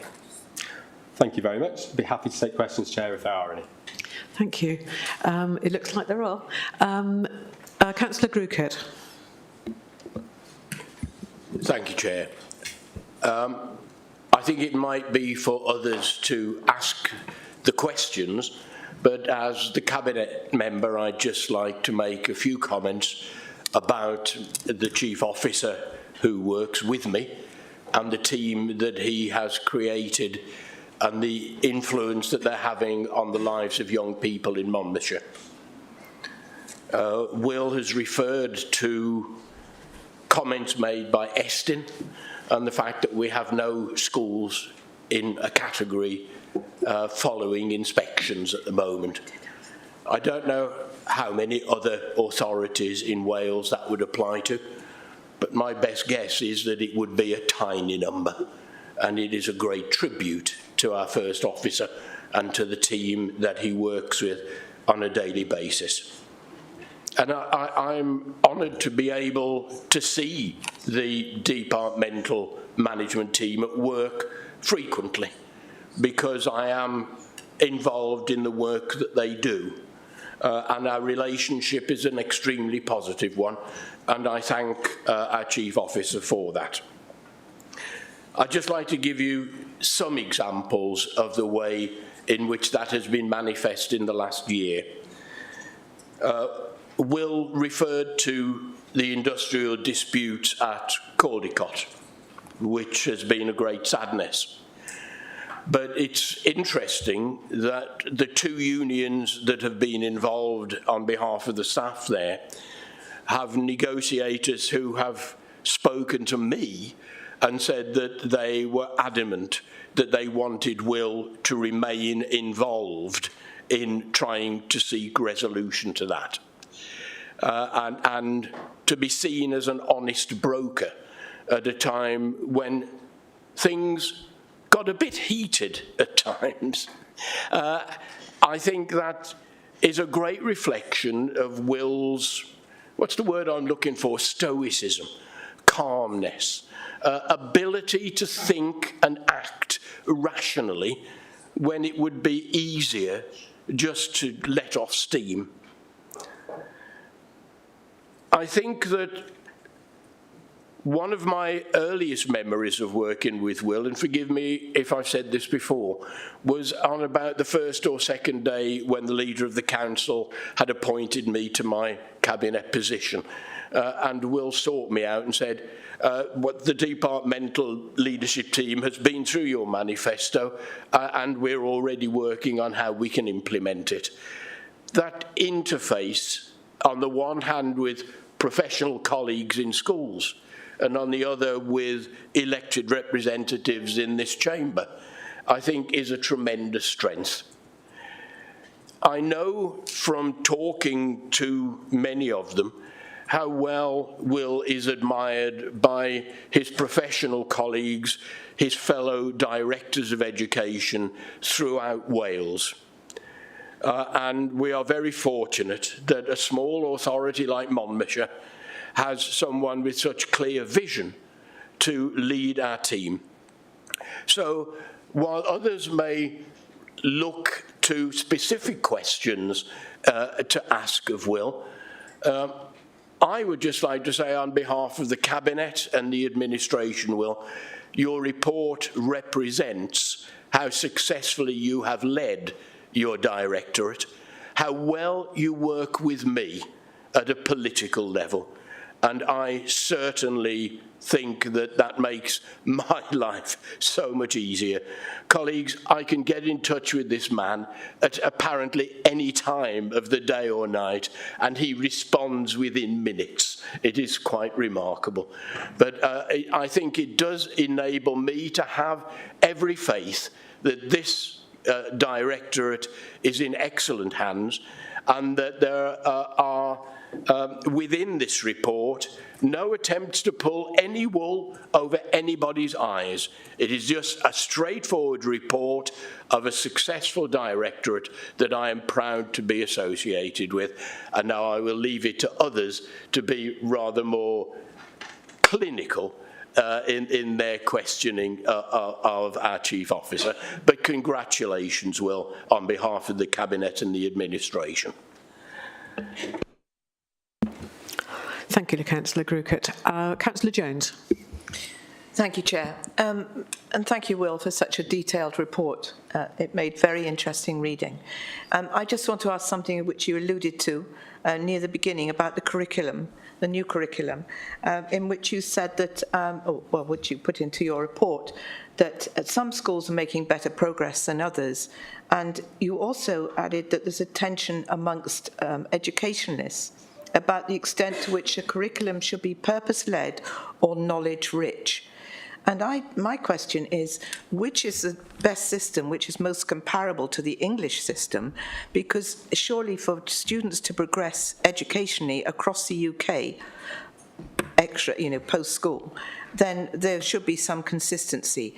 And I'm quite worried that, we may be going the wrong way. So could you enlighten me, please? Thanks. Thank you, Councillor. I'm going to take all questions and then come back to you, Will. Yeah. Councillor Thomas. Thanks, Chair, and thanks, Will, for that very comprehensive report. In some ways, more of a comment, but also some sort of question at the end. But first and foremost, I would like to thank Will as the Chief Officer for all of his efforts, and in particular, his deputy Sharon Randall-Smith and other officers in the establishment of the new Welsh medium primary provision in Monmouth, Ysgol Gymraeg Trefynwy. And it has been a very challenging year, and certainly challenging for Will and his staff, and also for the temporary governing body in terms of recruitment of a head teacher and lead teacher and other staff, and that's very much been supported by Will and Sharon and other members of the team. So I am grateful for that, and now we've got an executive head in post. We've also got a lead teacher, we've also got an administrator, and hopefully we'll have a HTLA. We haven't managed to recruit that as yet. And obviously building work is planned now for the summer, when the children and the staff are on holiday, so that in September we can actually start and have a really successful start in the new Ysgol Gymraeg Trefynwy. So I'm really grateful for that. The one thing that I raise, and I know I've raised it before, but I will raise it again. I raised it the other day with Will in another meeting, but there is still a huge challenge in terms of Welsh medium secondary education in Monmouthshire, because we still do not have a Welsh medium secondary school in Monmouthshire or anywhere that is really sort of close.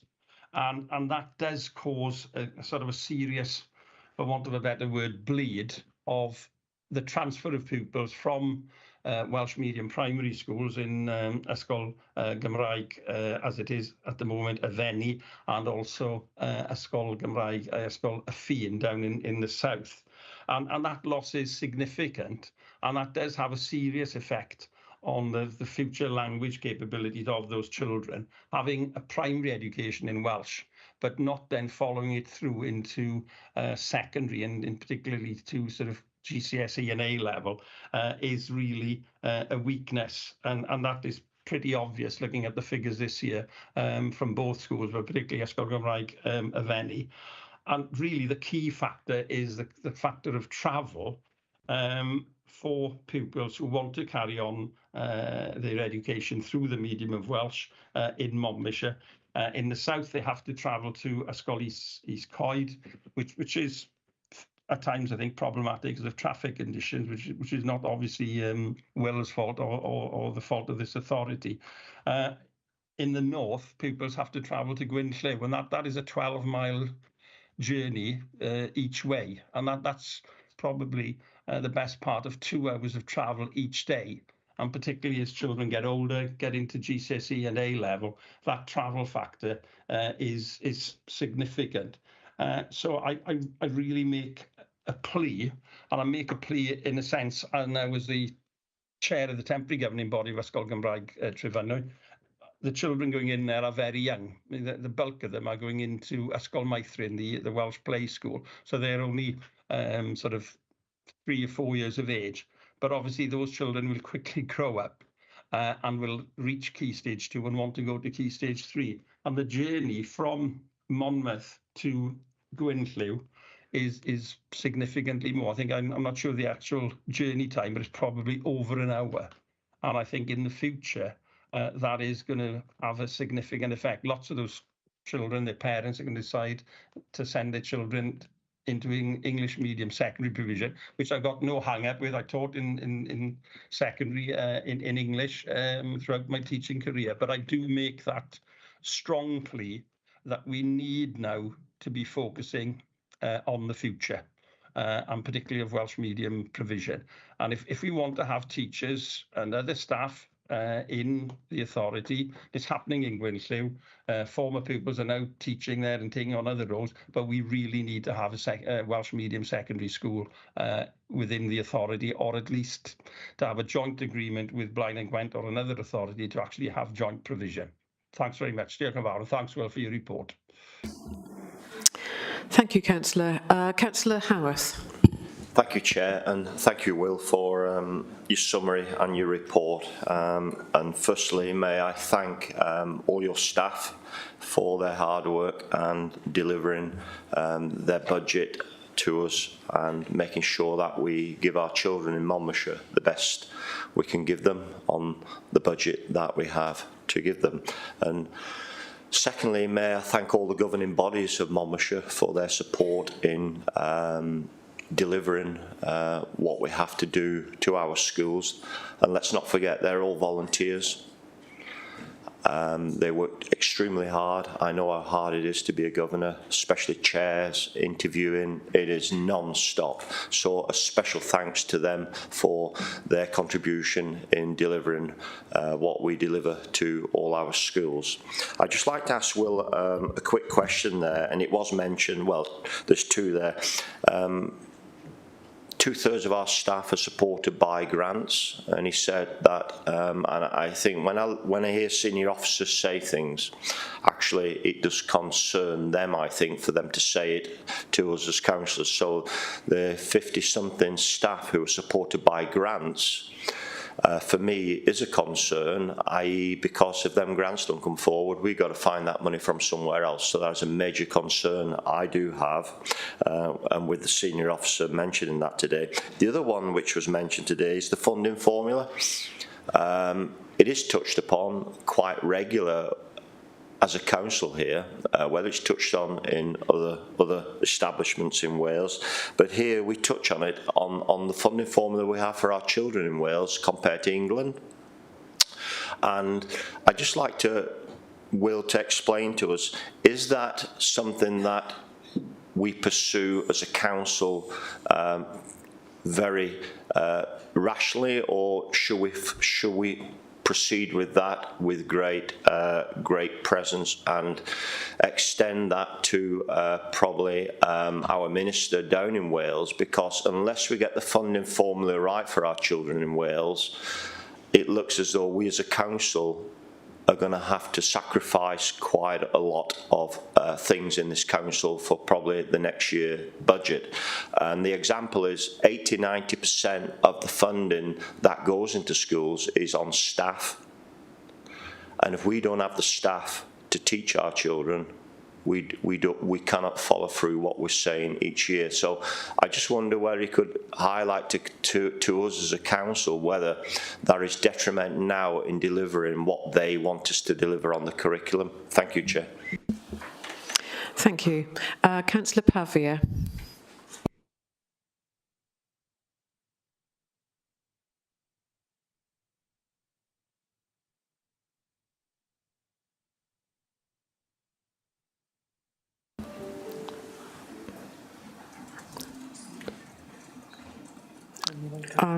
So I'm going to move to Councillor John. Thank you very much.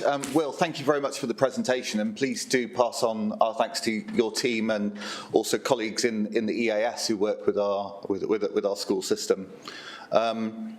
Also, we'd like to put on record our thanks to everyone who works in Monmouthshire schools for everything they've done over the past year to support our children, and well, in some cases quite literally our children, but the 11,000 children that we care for every day. One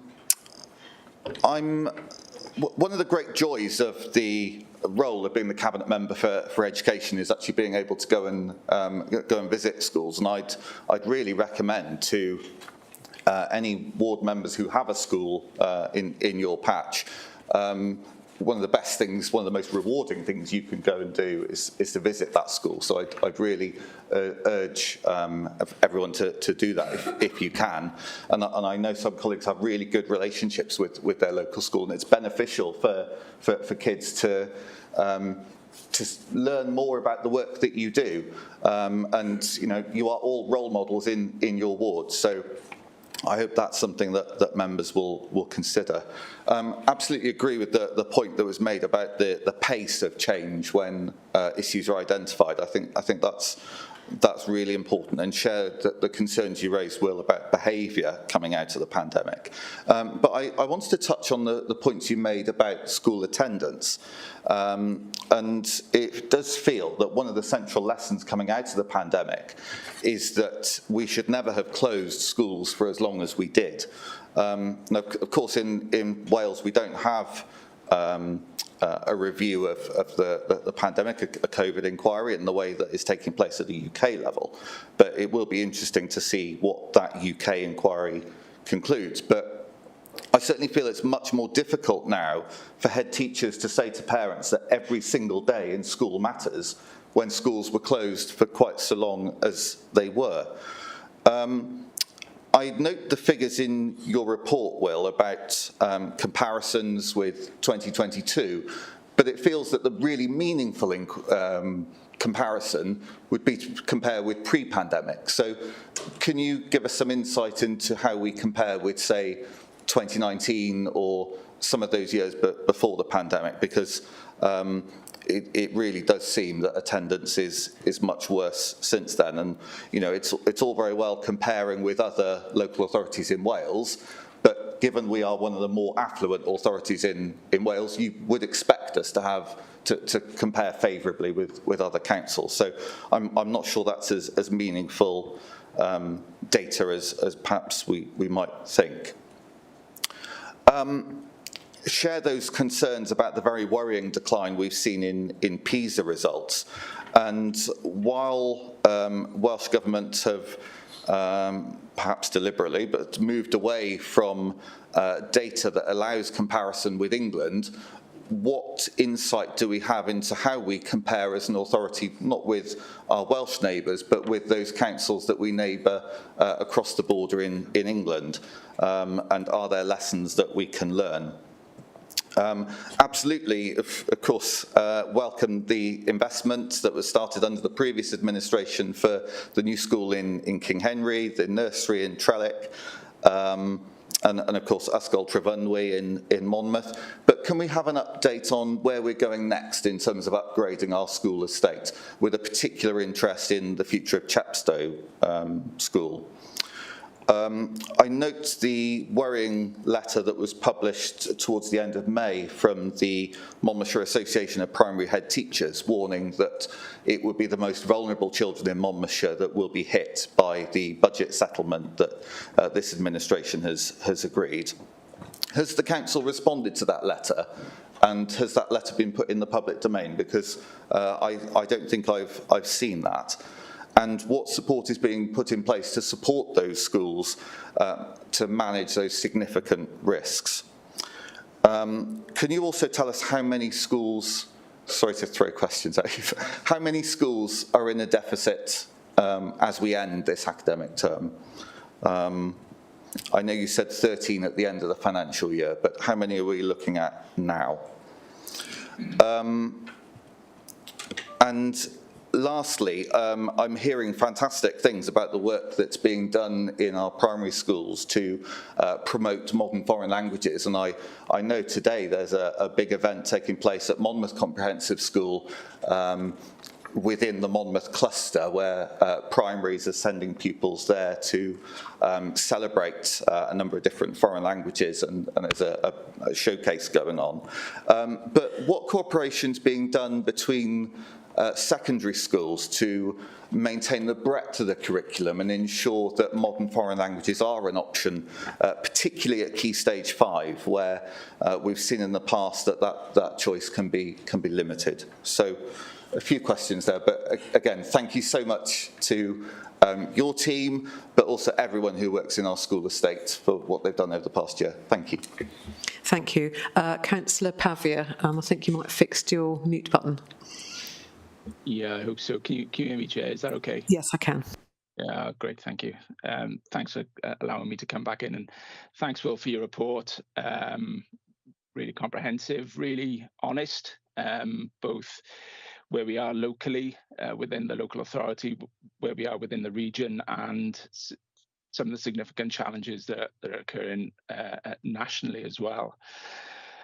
In terms of absenteeism, you obviously highlighted it. It's a continued challenge, not just within our local authority, but across Wales.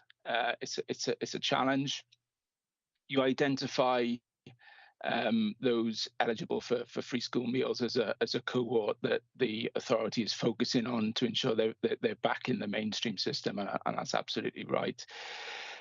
It's clear, again, from your report that there are two secondary schools that are making good progress with bringing that cohort of children back.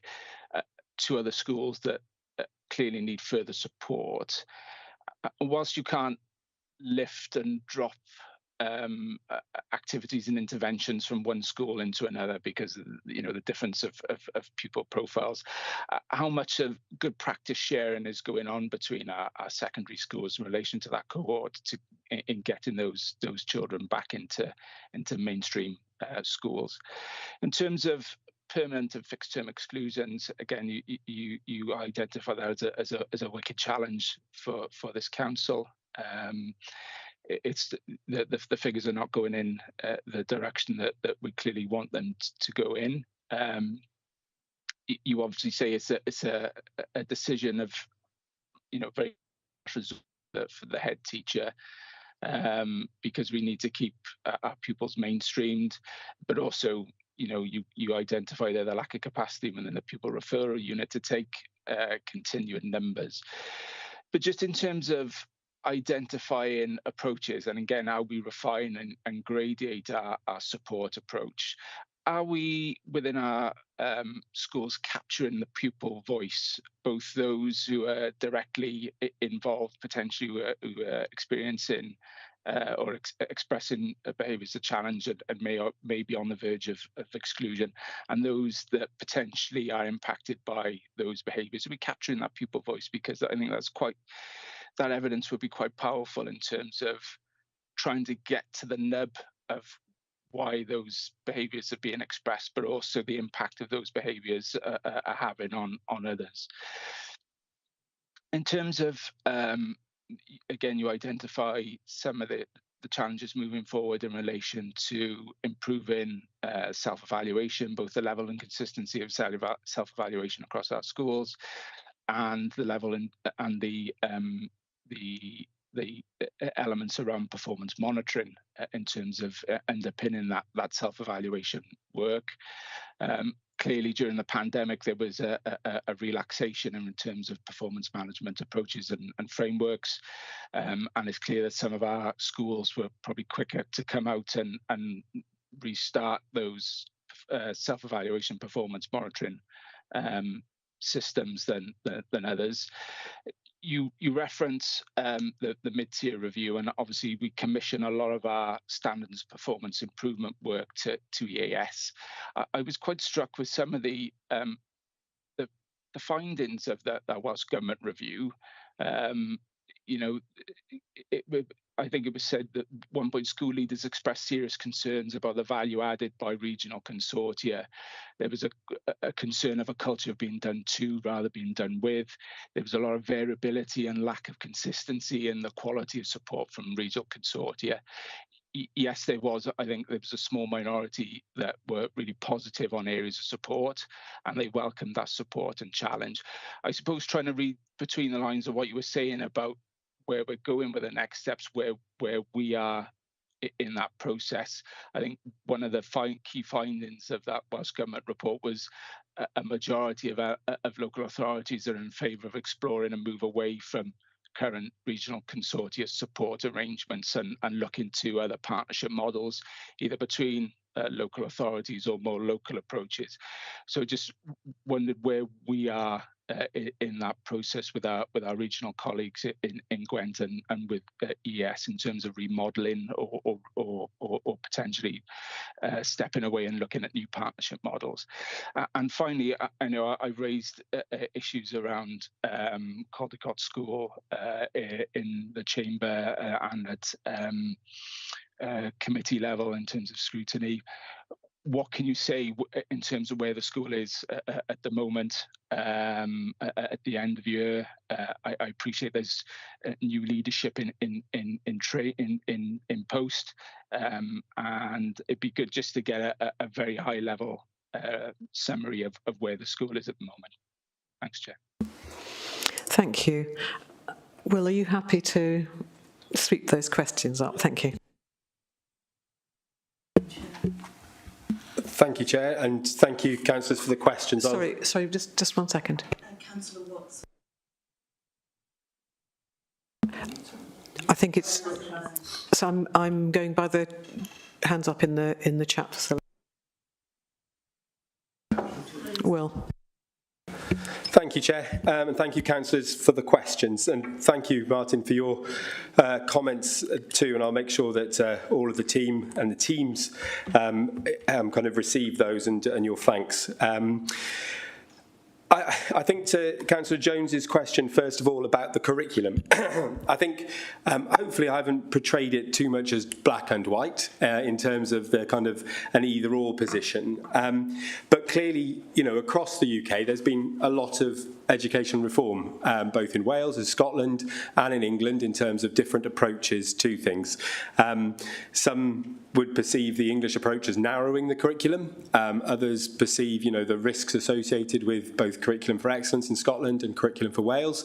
And I think it's really about the autonomy and the expertise of our practitioners to find their way through that. And I think there are probably two comments that I draw your attention to in terms of which are captured within the report. On page 46, this is taken from one of our schools inspections. The school has a clear vision for the curriculum for Wales based on disciplinary curriculum design where pupils are provided with valuable opportunities to develop in-depth subject knowledge and their literacy, numeracy and digital skills in authentic contexts. And that's what we should always be looking for. So we're looking for a curriculum which is rich, so the kind of the expertise within those subject areas is not lost, but actually the skills which we want to see all of our children have, literacy, numeracy and digital, are done in a context, in an authentic way, so they're not felt to be removed and kind of, you know, distinct from the curriculum, but actually through our learning of historical events, through our applied learning, we're able to kind of teach those skills. So I think that would be the one thing to say. Just over the page then, there's another quote from one of the reports. The school has developed its rich and engaging curriculum to align well with the principles of Curriculum for Wales. The curriculum often focuses on pupils' needs and interests, successfully combining areas of learning to enable pupils to create relevant links to their learning and their own lives. So again, that importance of that context it can't be lost there. I think any attempt to draw a comparison to what happens on our eastern border is really difficult now. There's been a very, very significant divergence. I'll reflect on it a little bit later in terms of the funding as well. But it is difficult to draw a comparison. When we brought the Key Stage 4 outcomes to this chamber back in February, you know, there was a long discussion about why we can't compare GCSEs, which the name is exactly the same, but actually, you know, in England, they've scored 9 to 1. In Wales, A star to G. They are very different now. So it is very, very difficult for us to do that. So we do have to look into Wales. That means the challenge has to be, we look to the very best to look and understand how we're comparing there. And then where there is broader learning around the kind of the broader principles around teaching and learning, we look to take that. I'll move on to Councillor Thomas's questions. Thank you for Councillor Thomas's for your work and support as we've worked through trying to establish a Sculpture of Unrwy. I'm hugely grateful for your leadership of the temporary governing body. It has been an unbelievably challenging year in terms of trying to establish the school. It's been really difficult to appoint staff, but I think one of the points of reflection now as we come to the end of the year and look forward to the school starting in September is the collaboration that exists across the region. So when we were in quite desperate need of an executive head teacher to work with us, you know, colleagues in Caerphilly reached out to their schools and we were able to secure the support of an excellent head teacher who's now working and driving that school forward. So I think that's really, really positive. The other thing to say is that the teacher in charge of that school is a teacher who has developed their Welsh through the sabbatical model, which was a Welsh Government model whereby people stood away from their school to kind of intensively learn Welsh over a period of time. That's hugely positive in terms of the future of Welsh medium education because it does demonstrate an ability to grow our own as opposed to being reliant on the more traditional initial teacher education routes. Councillor Thomas is right. We do lose children from our Welsh medium primary schools to English medium secondary schools. I hope Councillor Thomas takes the assurance that we're working closely with our colleagues, particularly in Balain, Gwent and Powys, to understand the potential for a Welsh medium secondary school in the kind of the northern area of Gwent that would provide that capacity and provision in the future. To Councillor Howarth's questions, yes, I completely concur that our governing bodies do an absolutely huge job for us, and I think particularly, you know, those who undertake the roles of chair and leadership on those governing bodies, the amount of work, you know, through appointment processes. We're working through a number of head teacher appointment processes at the minute. It's a vast amount of time that they give, and they do give that voluntarily. I think in terms of the funding challenges, I'll comment on the grant position first of all. So the 55% grant funded, that includes some very big service areas. So Flying Start is entirely grant funded. So it's that kind of service area, as well as my colleagues in areas like ALN, who are grant funded, and yes, those are at risk, and that does cause me concern. In terms of the broader funding position in a comparison to England, clearly our funding for education flows, the vast majority through the RSG. And that's the right way, and it's the right way for local democracy that in the chamber you determine where that money should be allocated. Again, the English comparison is more difficult with the growing number of academies, free schools in England. That means the funding flows directly from central government to those bodies as opposed to coming through the local government route. So it's harder to draw that comparison. I think what I would say is when we look back, some of the challenges have been when pay awards were determined and then funded by grant, that means that that pay award element doesn't sit in the base of the funding model. So those are the types of things which have proved to be challenging for our schools. So really, when pay awards are fully funded, we'd ask really that it comes through the RSG and can sit in the base, and that's how kind of schools don't lose track over time. So two really important points around the funding position. To Councillor John's questions, I think, yes, in terms of I agree in terms of the comparison positions pre-pandemic, so I don't have those to hand, so we'll bring those back to the chamber or we'll share those with members, that comparison. It's been our intention always that, that our attendance returns back to pre-pandemic levels. That's been our ambition and our focus of that. I've touched a little bit already in terms of why those comparisons with England are difficult, in terms of my answers to Councillor Jones, but I think the important thing is that you always continue to learn. So when there is good applications of teaching and learning expertise, you bring that. It doesn't necessarily have to be a comparison in terms of attainment or achievement at the end of key stage, but if things are seen to be working effectively in educational setting, in any educational setting, we should always seek to learn from them. In terms of the response to the letter, I didn't reply to the letter to MAPS. We've obviously met with MAPS several times and engaged with them and discussed the letter and their position. I think it was their statement to make in terms of that. We did clearly respond at the time through the press in terms of our position and in terms of the efforts that we made in the last budget round, which I think was the factual and the accurate thing to do at that point. The question with regard to the risk to the schools in terms of the middle tier review, I think, was the next one. Or it might have been around funding. My notes might let me down here. It was in regards to support to schools in a deficit position. So we work alongside our schools really closely all year to monitor their financial situation. So that is done quarterly. So members of the finance team meet them to understand where they are, to track expenditure. So we've got a good sense of where things are.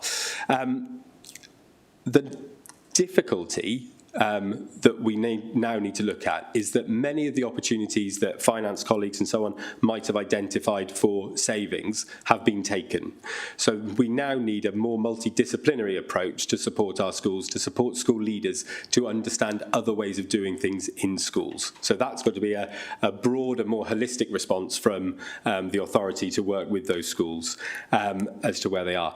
I will come back to you again with the number of schools, if they're where they are in terms of their current budgetary position, and if any have moved away from where we thought they would be.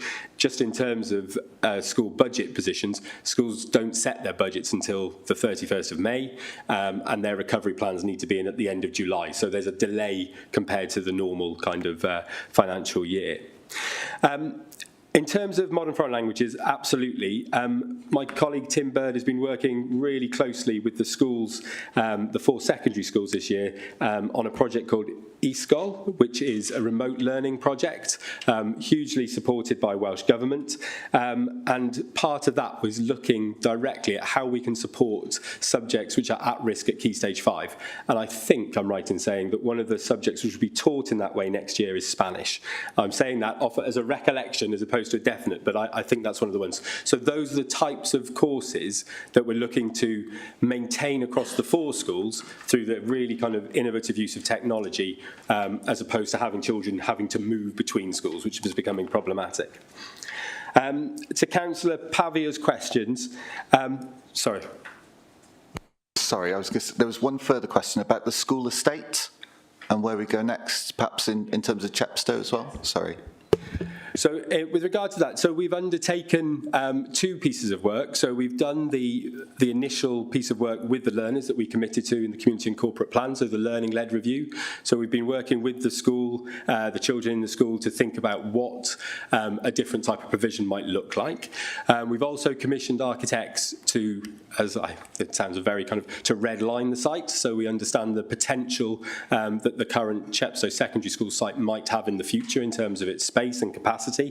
And we've identified to Welsh Government that in the next programme of schools funding, the 9-year rolling programme as they call it now, that Chepstow will be our focus in that work going forward. So that work's in hand and developing.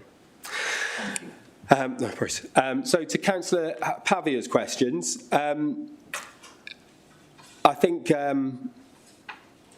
in terms of attendance and absenteeism, we do see good practice being shared across the 4 secondary schools. Really positive relationships now with the 4 secondary schools. They meet very regularly. They meet regularly with us as well. And there's a conduit for exchange of practice between the 4 heads and the teachers who are responsible for relevant aspects within that structure as well. So they're able to come together. But not only that, obviously we have an education welfare service who also meet regularly, so they're able to take the good practice from various schools and share across the other schools as well through their internal structures as well. And hopefully in the coming academic year we'll see our family liaison officers working closely closely with our education welfare officers, and that will again promote family engagement, which will hopefully bring some of those children back into school. Absolutely couldn't agree more with regards to the nature of the wicked issue around perm-exes and fixed-term exclusions. All schools should seek the voice of the child, both in terms of the victim, but also the perpetrators as well, in terms of that, and understand what has happened for those events to happen. Sometimes some of those approaches are, I think, unfairly labelled as soft and so on, but it's also really important that you do have the opportunity to have those restorative conversations for pupil voice to be heard and understood. And in all of our schools, if any of you take that opportunity to visit schools, you'll see really widespread pupil voice opportunities for all learners, be it school councils, wellbeing, eco-schools, all of those things where pupils are able to share their kind of thoughts and their considerations, but those very specific instances should absolutely be captured by the schools. In terms of the next steps of the middle tier review, fortuitously I met this morning for our meeting with the review team from Welsh Government. All local authorities in Wales are having a meeting in July. The deadline for submission of your new way forward is the end of October. Again, when I met with primary and secondary heads on Friday, we talked about our approach to that and agreed to a concerted effort to define and finalise our position as we move into the autumn term. It's a real challenge in terms of where we are, because I know the work that's gone into the relationship with the EAS. I've seen firsthand the impact that work has had in some of our schools. But at the same time, I recognise some of the concerns that have been voiced both through the review, but also through our conversations with our schools. I've spent time with each of our 4 clusters. They've undertaken SWOT analysis. We've considered at what level various activities would best be functioned. And I think it was going to be quite a difficult process for us to kind of synthesise those different evidence sources as we go through into the autumn term. But it was a really purposeful conversation with Welsh Government today. My conversations and engagement with the other directors across Gwent have been exactly the same.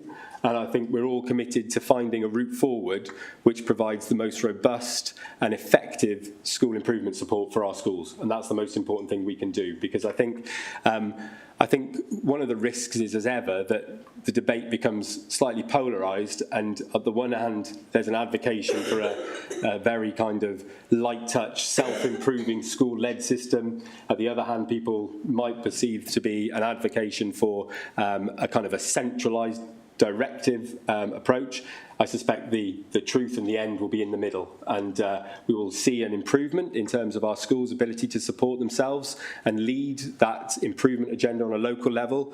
But there will also always be, from my perspective, and hopefully on behalf of your behalves, an ability to give you an assurance about what's happening in school, and that external challenge remains there, because we need never to become insular and always to look out to what the very best practice is and to find that.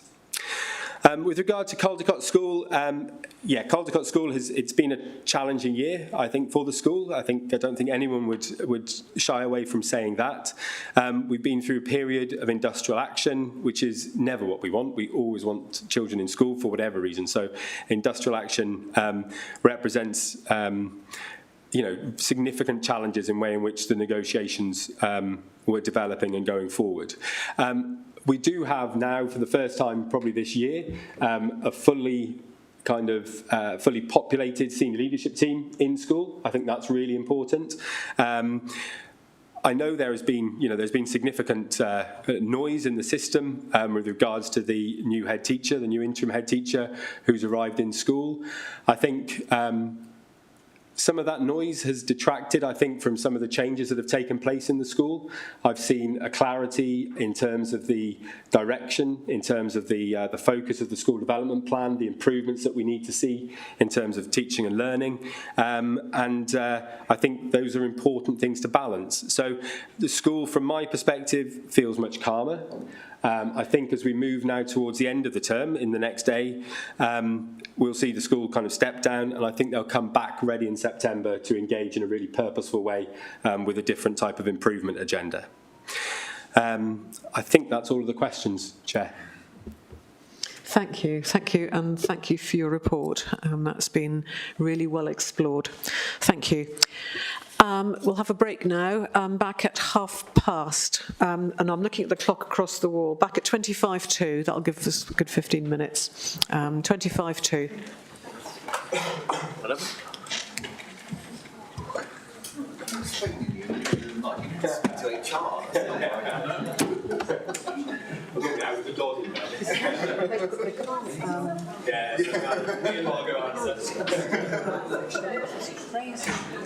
Sorry, which one? Abstaining of it, which means that the council demands her resignation. Yes. Oh, right. Okay, need to... I'll go and find... Steve's not... Sue? Yeah, who's saying Sue? Oh, hello, Armand. Hi, I just wanted to let you know that I'm having a night with my computer today. However, and I did put my hand up, but I put it up in the wrong thing, which I see you've ignored me there. On a lighter note, I was the only person that voted in the instant poll. I don't know if you looked at the instant poll closely that Wendy put up, where it's got, two options. You either vote for love or you vote for the broken-hearted. I was the only one that voted for love. Okay, I'm really sorry. I misunderstood you. I thought that hand up was there, as it was earlier on. So my apologies. But yes, it needs to be in the hand up function. I'm going to go and catch the group now. No worries.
Everybody, when I quorate, the next item on the agenda is a motion submitted by Councillor Dimmock.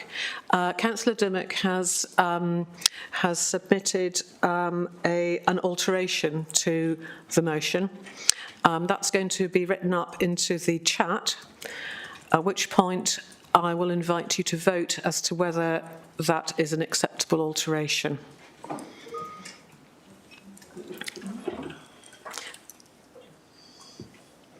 So that alteration is now in the chat.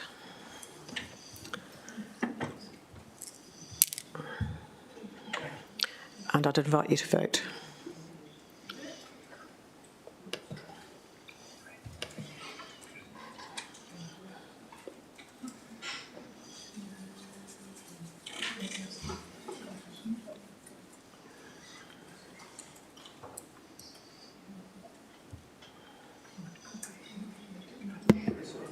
Chair, can I ask a point of clarification?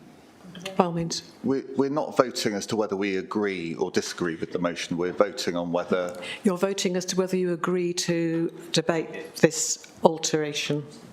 Okay, thank you. It's because it's not by the rules. This isn't. You can't make an amendment on your own motion. So this is an alteration.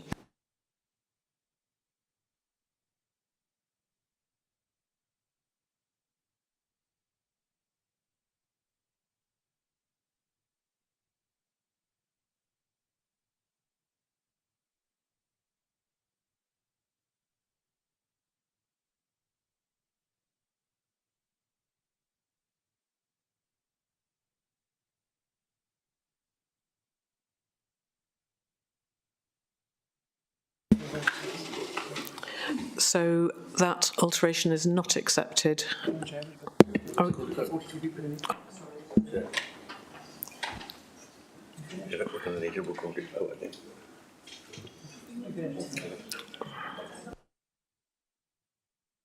Sorry, we're just waiting for final votes to come in. Chair, can I ask the total number, please, of votes that we're expecting? 42. Thank you.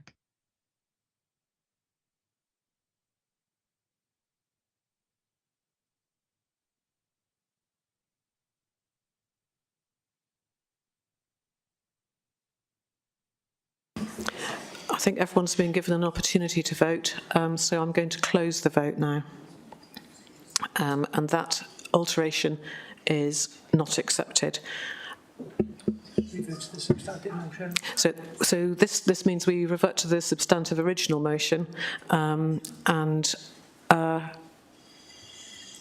Councillor John. I understand, Chair, that there are 42 members in the meeting.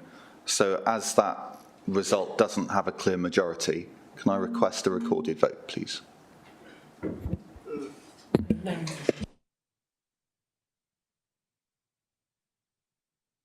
Oh, yes, I need 9 members. Yep, I see 9. I see 9. Recorded vote.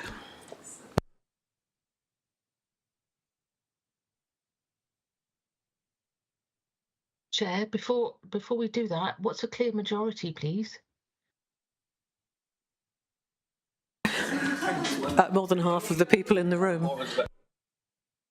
It would be more than 21. Thank you, Chair.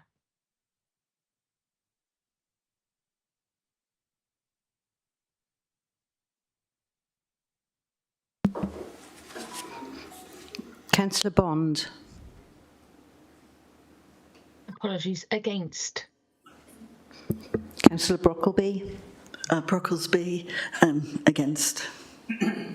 Councillor Bromfield. For. Councillor Brown. For. Councillor Buckler. For. Councillor Birch. Against. Councillor Butler. For. Councillor Callard. Against. Councillor Chandler. Against. Councillor Crook. Against. Councillor Dimmock. For. Councillor Eason. Against. Councillor Edwards. For. Councillor Fuchs. Against. Councillor Garrett. Against. Councillor Garrick. Against. Councillor Griffiths. Against. Councillor Grocott. Against. Councillor Howarth. For. Councillor Howells. Against. Councillor John. For. Councillor David Jones. For. Councillor Penny Jones. For. Councillor Keir. For. Councillor Lane. For. Councillor Lucas. For. Councillor Maybe. Against. Councillor McConnell. Against. Councillor Murphy.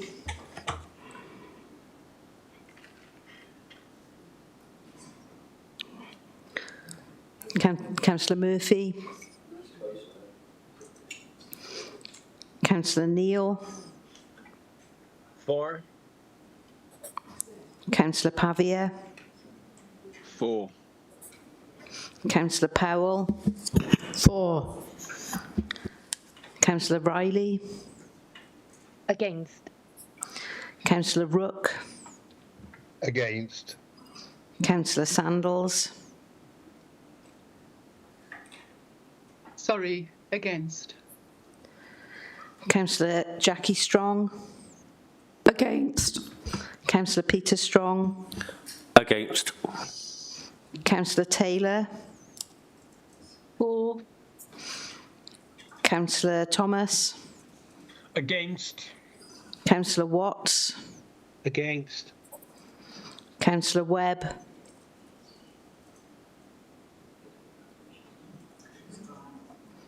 Councillor Wright. Against the amendment. Alteration, sorry. Sorry, Councillor Wright. Sorry, against. Thank you. Chair, I wasn't called to vote.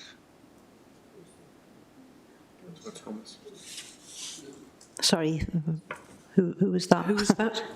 Councillor Davis was not called to vote, and I'm in favour of the. Oh, I beg your pardon. Sorry, I hadn't seen you on the list. Thank you.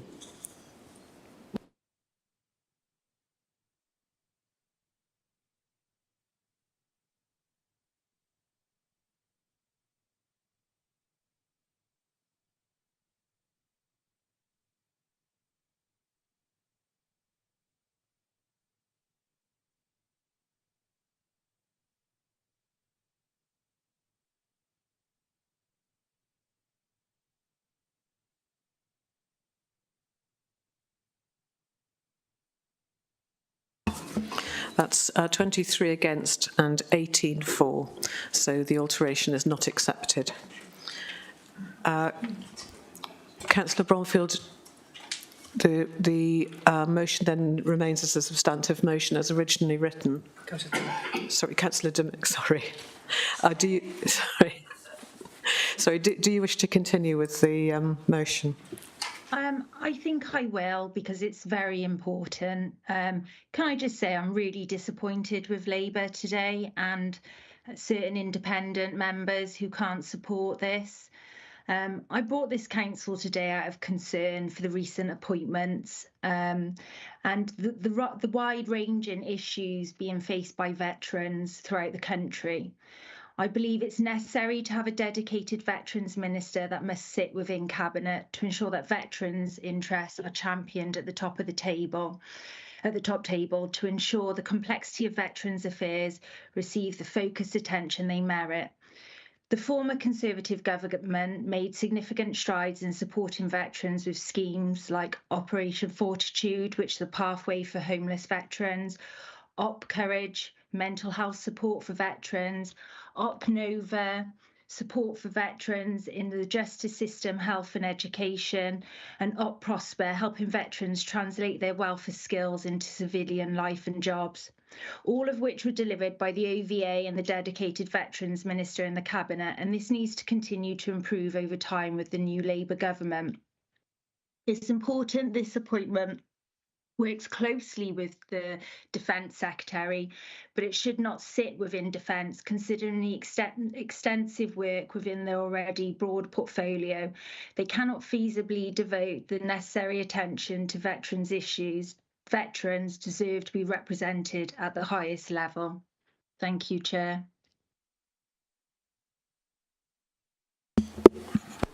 Thank you. Sorry, 1 second.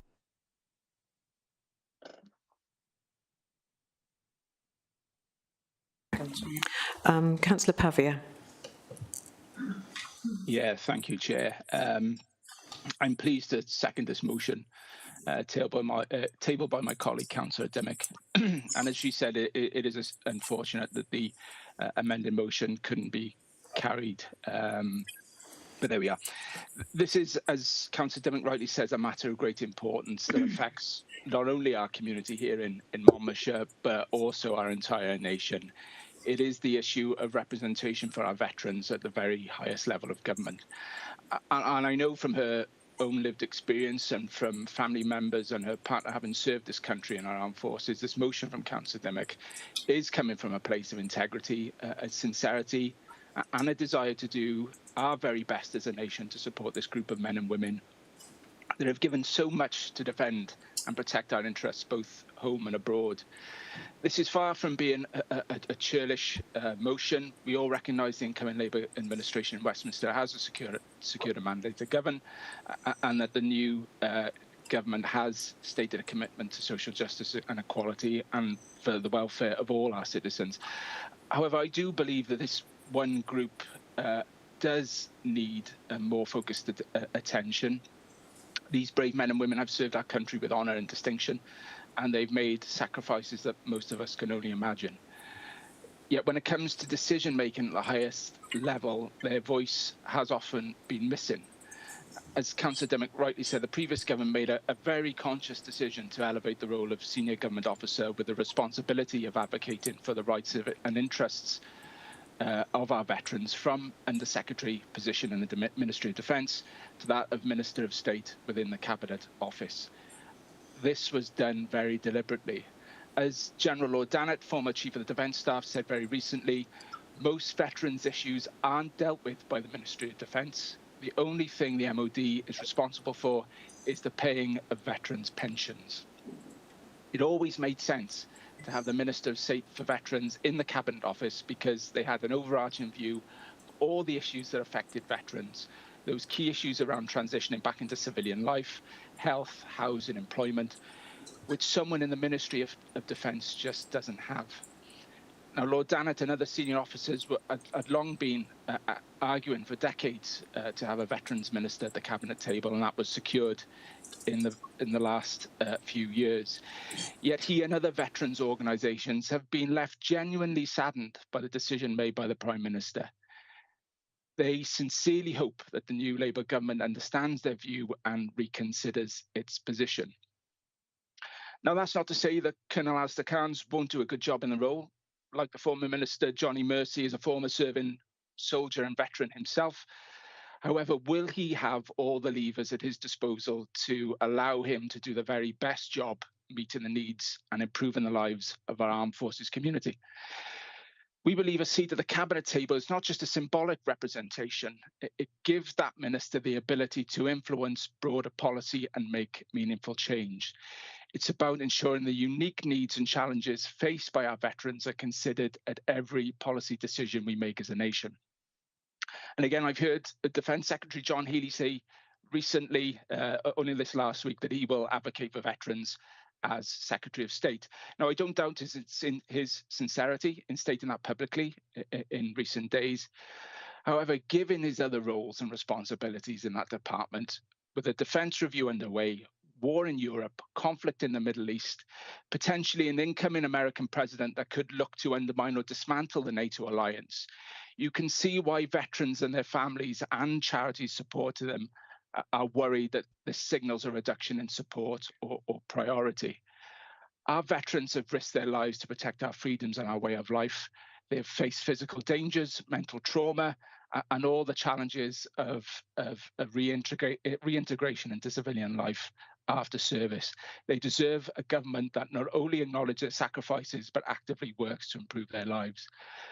By giving the Minister of State for Veterans a seat at the Cabinet table, we are sending a clear message to our veterans that we see you, we value you, and we are committed to making decisions that will improve your lives.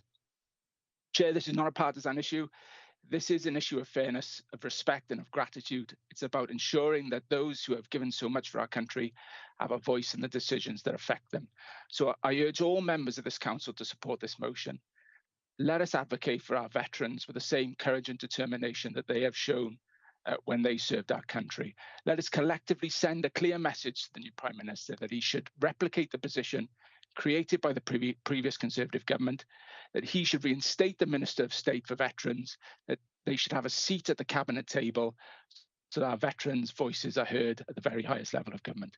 Together we can make a difference for our veterans and for our country. Thank you, Chair.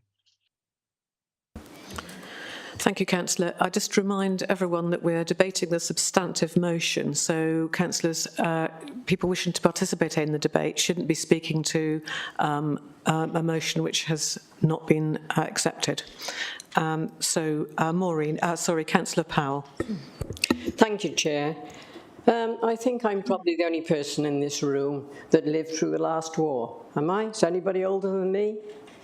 I unfortunately lived in Birmingham. We did not have the troops come on our ground, but we had planes overhead, and our army and our navy and our air force fought out abroad throughout the world to save us being invaded.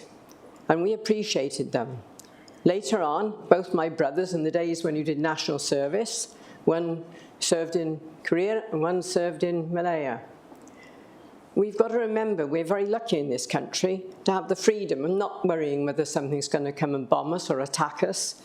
But we need our soldiers and we need our airmen and navy to protect these other countries and to protect peace throughout the world.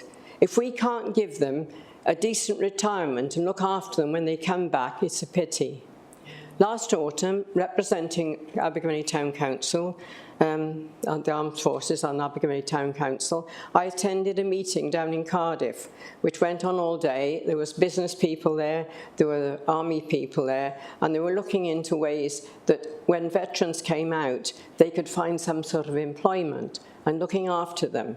Surely this is what we should be doing, and surely we should have somebody to stand up for our forces. Thank you. Thank you, Councillor Powell. Councillor Chandler.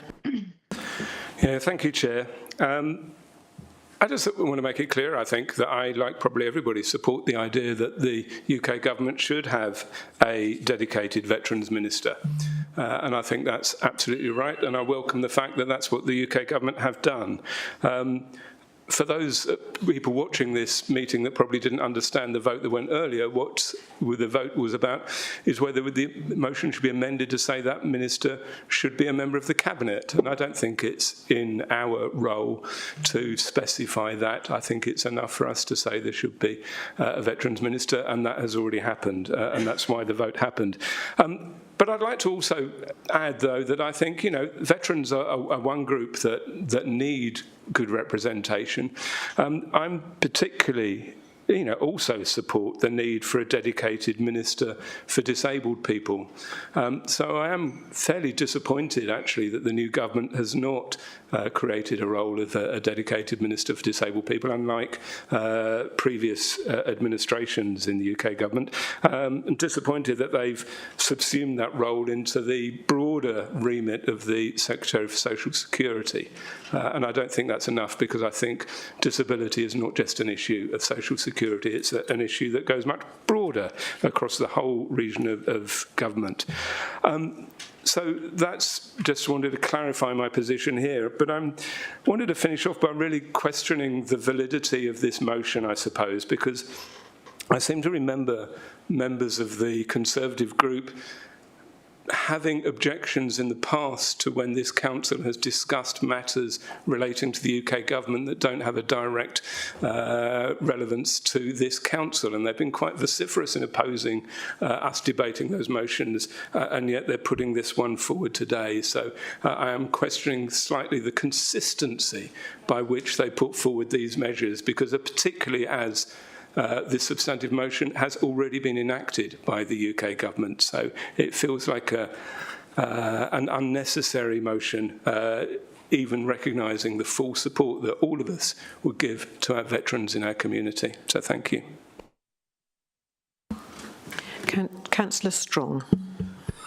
Thank you. I'm rather constrained here because I've been informed that as Vice Chair I can't take a party political stance here, so that's going to be quite difficult for me.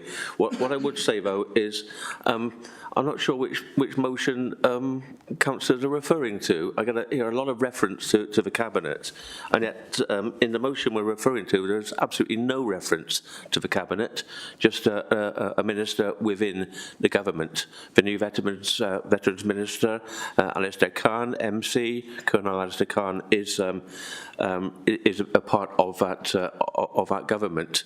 I think a lot of people reading the motion would take it to mean the Veterans Minister should be a Cabinet Minister, but that's just too vague.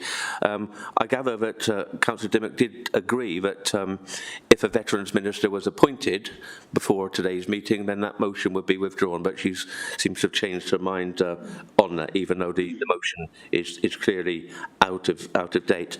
I'd like to pick up. Down version. I'd like to pick up on the point that about the unique needs and challenges faced by veterans. Well, of course, that might well be the case quite often, but often those needs and challenges parallel the needs and challenges faced by the rest of the population. Issues such as health, particularly mental health, education.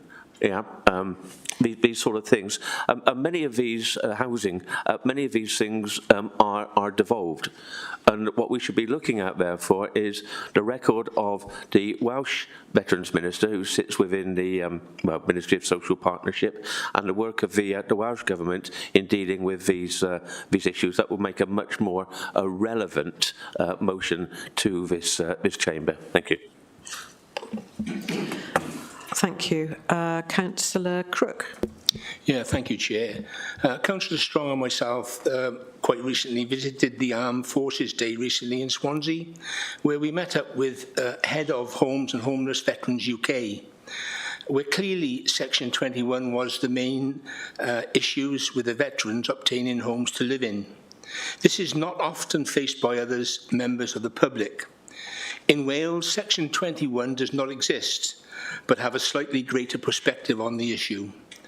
It was interesting to hear from the King's speech mentioning doing away with the Section 21, which will greatly improve things for our veterans going forward. Thank you. Councillor Buckler. Thank you, Chair. I really sort of coming back to Councillor Strong. It seems to me that by denying this motion, the adjustment to the motion, that it is completely politically driven, I would suggest, Chair. The case of the motion being that we should continue the work. This debate must be contained, must be focused on the existing motion.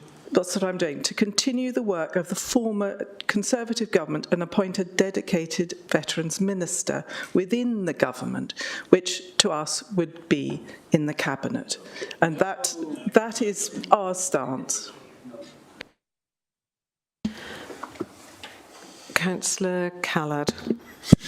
Sorry to drag this out even further, Chair. I just wanted to respond to that because, you know, to repeat what's already been said, while the new Prime Minister was still appointing his ministers, this motion was submitted.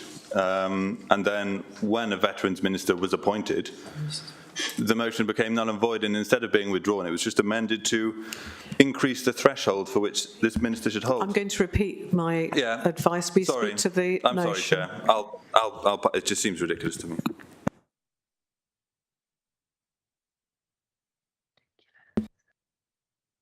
We have no further speakers, so we'll move. Oh, Councillor Bond. Yes, I'm just, thank you, Chair. I was just going to ask for us to go to a vote, please. That we can arrange. We've heard, I've got no more speakers, so we will now go to the vote.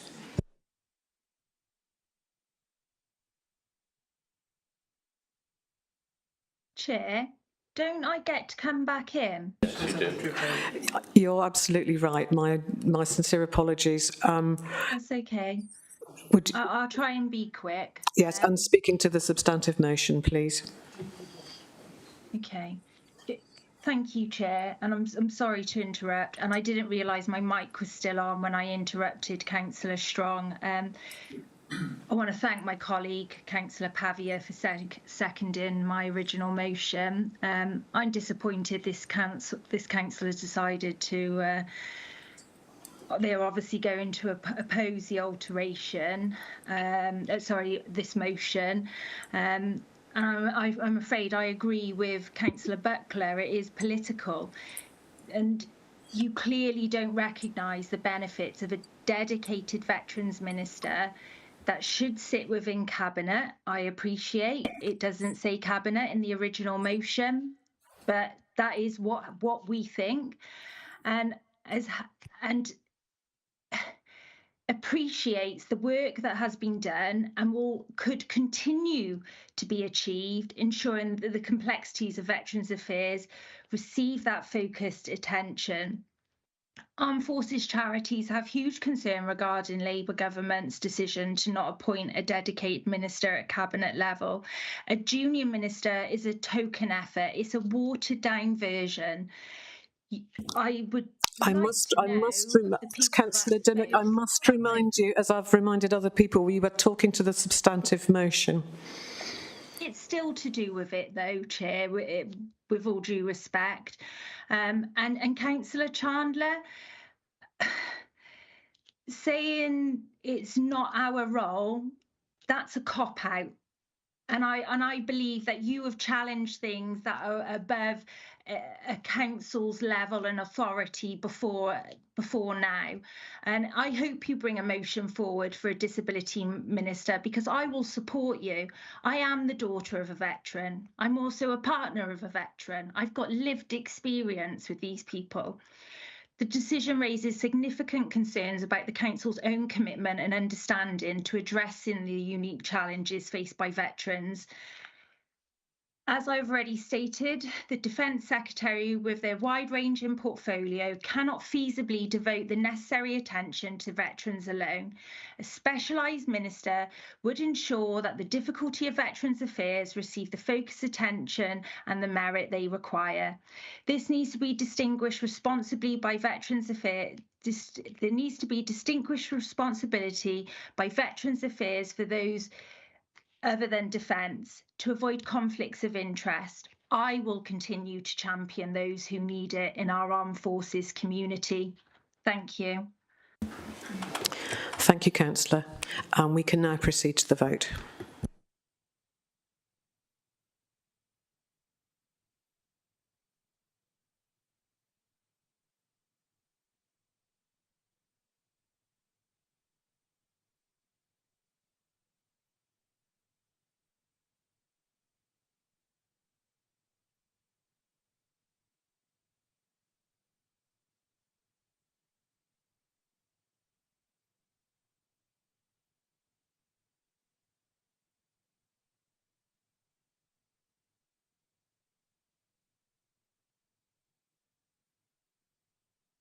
That motion is passed.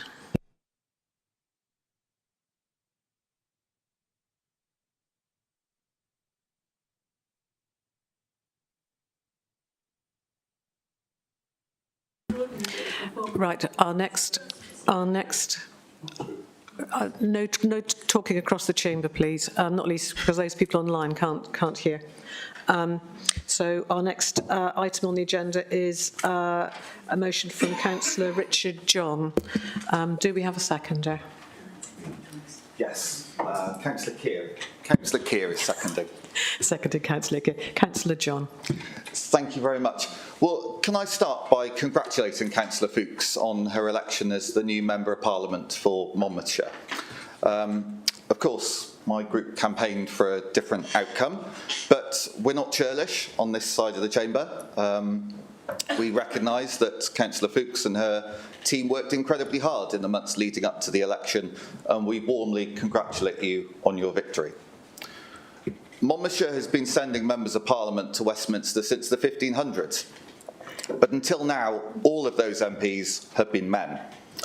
Catherine Fuchs is the first ever female MP to represent this county, the first, and I'm sure the first of many.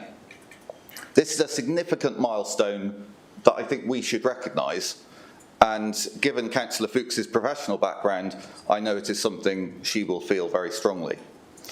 Of course, there's still a long way to go in addressing the gender imbalance in politics, but electing our first female MP represents a step towards breaking down some of those continuing barriers. During the election campaign, Councillor Fuchs committed to being a full-time MP.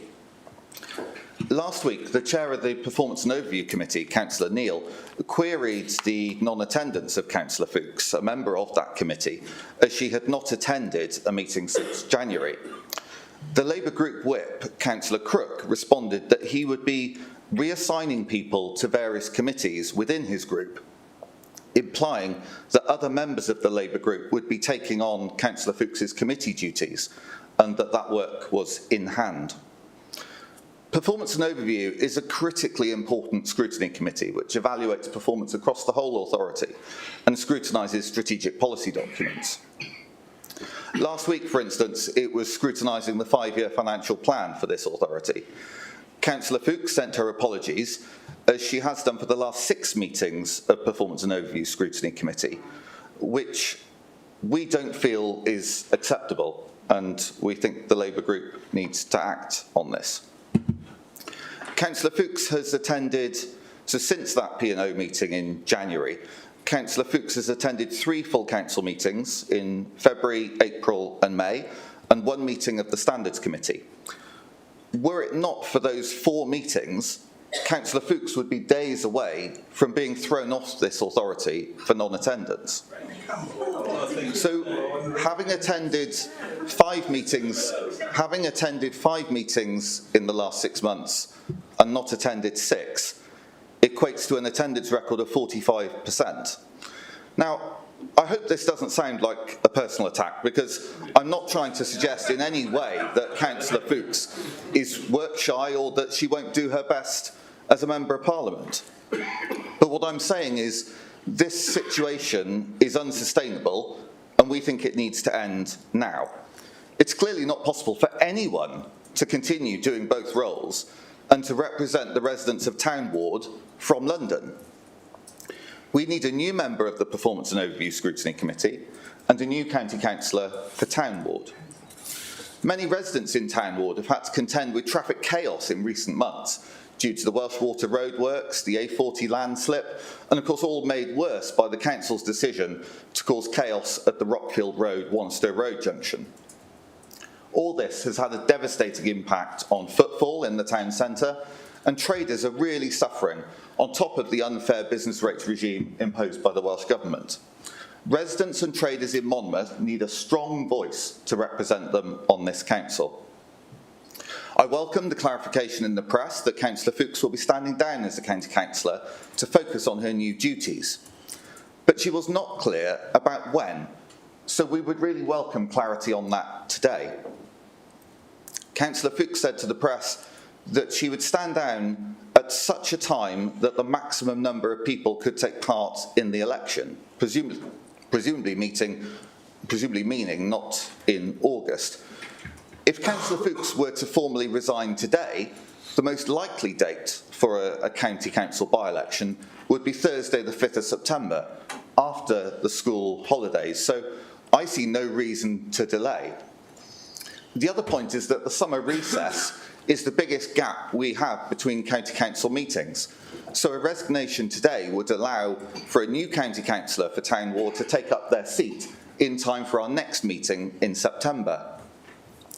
A resignation later on in the year could prevent a new county councillor from voting on important matters affecting Town Ward, including the RLDP proposal to build 270 houses behind Dixton Road, which would significantly impact residents in Town Ward. I note that Welsh Labour does not support the principle of parliamentarians double jobbing as county councillors, having recently legislated to prevent Senedd members doing both roles. Although I note that hasn't stopped Jane Mudd, our new Police and Crime Commissioner, also double jobbing as a city councillor for Malpas. So I welcome Councillor Fuchs's decision that she will step down from the authority to focus on her new role, but we ask for clarity on the timetable. Residents in Town Ward should have the chance to elect a dedicated champion to stand up for them in this council, and that by-election should be held as soon as possible. Thank you. Thank you, Councillor. 1 second.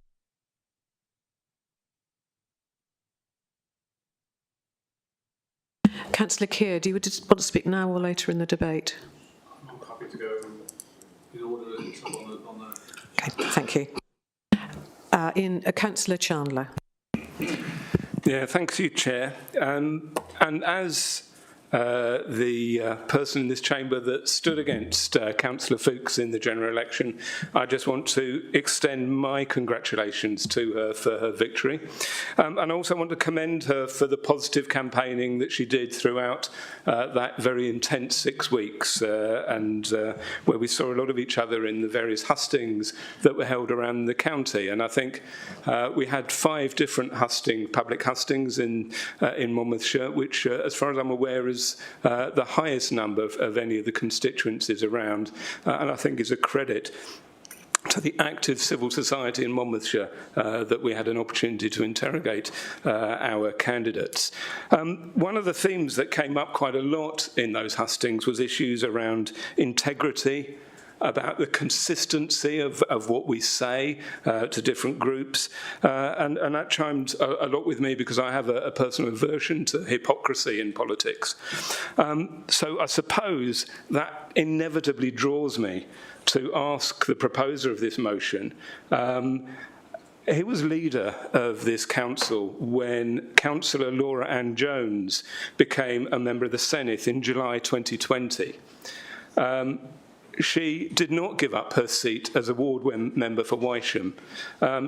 Councillor John became leader of this council in May 2021, so a further year of which Councillor John was leader of this council, he tolerated Councillor Laura Ann Jones being both double jobbing in the Senedd and in the council. And as I'm aware, certainly from talking to residents in Ward of Wisham, she was not often seen. So I would like to just sort of make sure that when we're discussing this motion, we're discussing this in a very balanced way and not trying to score cheap party political points. So that's, I just think we just need to have a consistency that we apply across the board to all members and to all parties and political groups. So thank you. Thank you. Councillor Fuchs. Thank you so much, Chair, because I am not sure why, but I can't put my hand up. So thank you very much for reading the chat and coming to me. Well, thank you so much, Councillor John, for your congratulations, and thank you, Councillor Chand, also. I am so honoured. I've still got the cough that I had developed at the start of the campaign. I am really honoured and privileged that the people of this wonderful county that we all love, no matter what political party we're in, have put their faith in me. And we had a voter turnout in Monmouthshire, 30% higher than the UK average, which I was just delighted about. And I will not let those voters down. But I think this motion is at best mischievous and at worst a waste of valuable council time. I do fully recall my wish to be a full-time MP, and that is my intention. And that's why I've said I'm going to step down at the appropriate time from being a councillor. Those of you who know me all know I'm a person who thinks that if you're doing a job, you must do it properly and do it 100%. And that's why I'm going to focus on the one job. I know some councillors do enter the Commons and diligently perform two roles, especially when their council ward sits within their constituency, as mine does, with Town Ward. However, personally, I have always been clear that I want to step down and that I would step down if elected to Parliament. This opposition's unhelpful whispering campaign accusing me of seeking two salaries is really unfounded, and I'm not drawing two salaries. And I was really disappointed to see Councillor John's comments in the press about this. 2 days after the election, on Sunday, July the 7th, I wrote to the council asking them to stop my salary, which they immediately did. And also, Councillor John seeks to damage my reputation with his insinuations. I really do find it a bit odd, because we often hear Councillor John saying he wishes for a kinder type of politics. But rather like Knittinggate, when he went after Councillor Rachel Garrick, a disabled councillor, he's again shown us his true colours, and we can see him for what he really is. A man who likes to try to generate a big headline by putting out falsehoods before he establishes the facts. The mention of Welsh Government legislation in the motion is entirely irrelevant and also hypocritical, as Councillor Chandler has already pointed out. This is nothing to do with Welsh Government. And it's exceptionally thin ice for the Conservatives, as Councillor Chandler has pointed out. When the rule change on two jobs was passed in the Senedd, every single one of the 10 Conservative MSs with council jobs refused to give them up until the last possible legal minute. The excuse they gave was they didn't want to trigger a costly by-election. Laura Ann Jones, MS, said, and I quote, "As a busy mum of two, I'm quite used to managing a variety of commitments." And we know who was the leader of the council at the time. Not only that, but the vast majority of the MSs, apart, I have to say, from Peter Fox, continued happily taking their second salary while making vague statements about intentions to put it back in the community. So I'm wondering, was that down the local pub, or where did they put it in the local community? I agree, Town Ward requires really strong representation, which I'm proud to have done over the last 2 years. And I will, of course, continue to do so for the whole of Monmouthshire in my role as MP. Councillor John may now want to turn his powers of scrutiny on certain Conservative MPs, such as Greg Stafford, who appears to remain a councillor in Ealing after being elected as an MP miles away in Farnham and Borden. So, Council, I urge you to vote against this mischievous motion. Thank you, Councillor. Councillor Maybe. Thank you.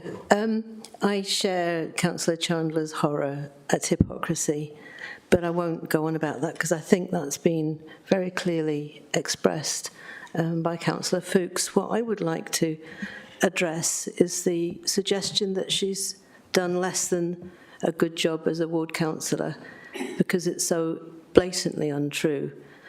As a Monmouth Town Councillor, Monmouth County Councillor in Monmouth Town, I've worked closely with Councillor Fuchs and with other councillors in Monmouth, and I have to say I've found her an incredibly hard-working councillor who's always championing the businesses, the community groups, everybody in Monmouth Town. And I know that because as a cabinet member, she was constantly on my case.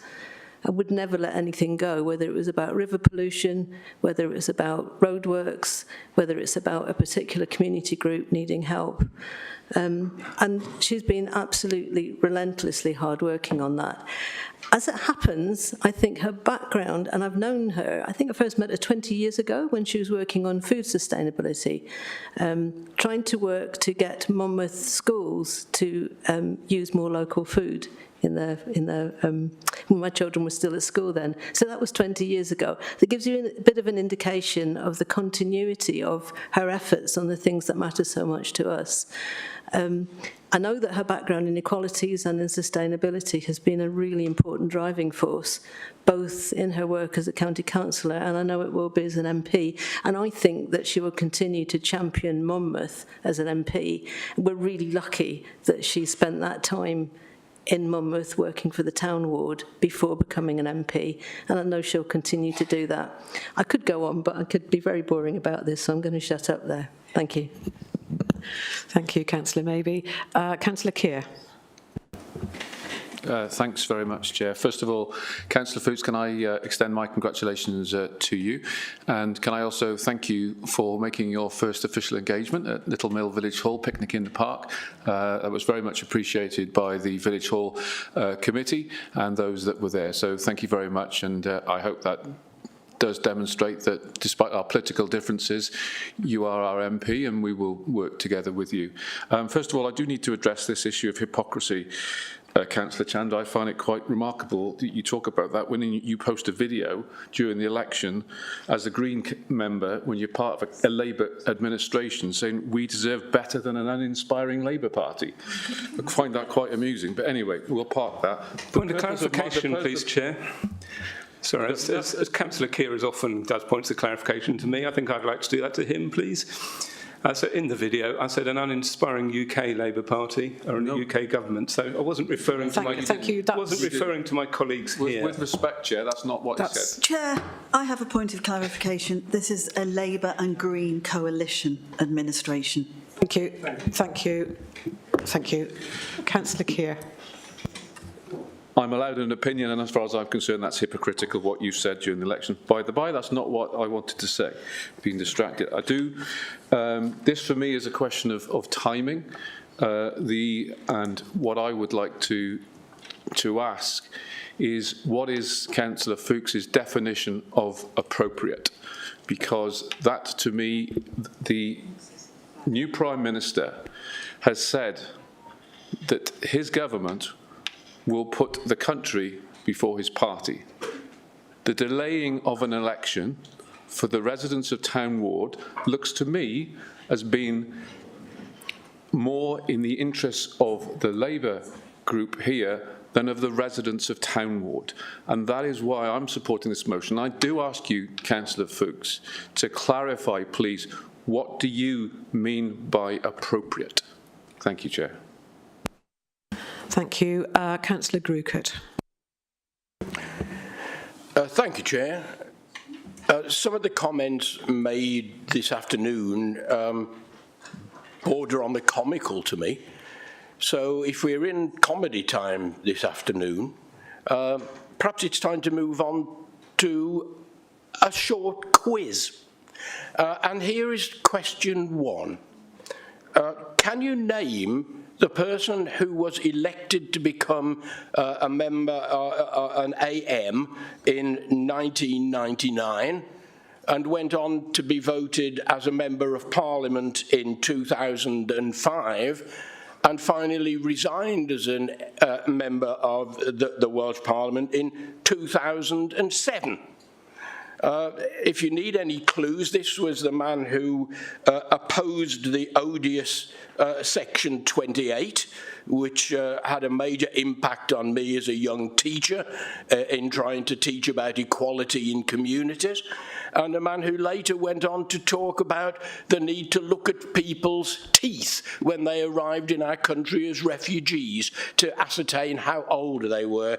And the British Medical Association said that that was inaccurate, inappropriate and unethical. The relevance is quite direct. There was somebody there Chair, for 2 years. Can I ask the relevance of this point in regards to the motion, Chair? Thank you. I am addressing the motion and I don't hear any reason for me to stop. I just hear people interrupting. It's directly relevant to this. It's directly relevant to this motion. So, excuse me, because my colleague is being accused of something when a member of their party did it for 2 years. Councillor Groocourt, are you making a point of order, Councillor John? I'm asking for the relevance of this conversation. I'm asking for the relevance in this debate. Point of order, yes. If I hadn't been interrupted, you would have heard me explain the relevance. Just before you continue, I'm going to suggest to the whole room that we don't let this fall into something completely rancorous. It's a perfectly respectable motion and understand why it's been put, but I think rancour would be an unattractive aspect of this debate. Councillor Chair, I did ask a question that nobody's answered yet. The name of that person?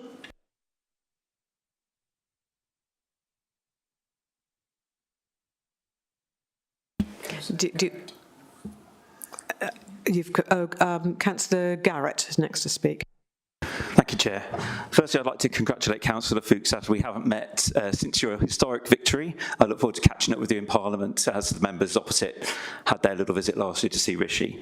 When you were elected, Monmouthshire residents, certainly Monmouth, wouldn't have known there'd been an election, because the Beacon the following week had your result on page 7 and a story about 20 mile per hour on page 1.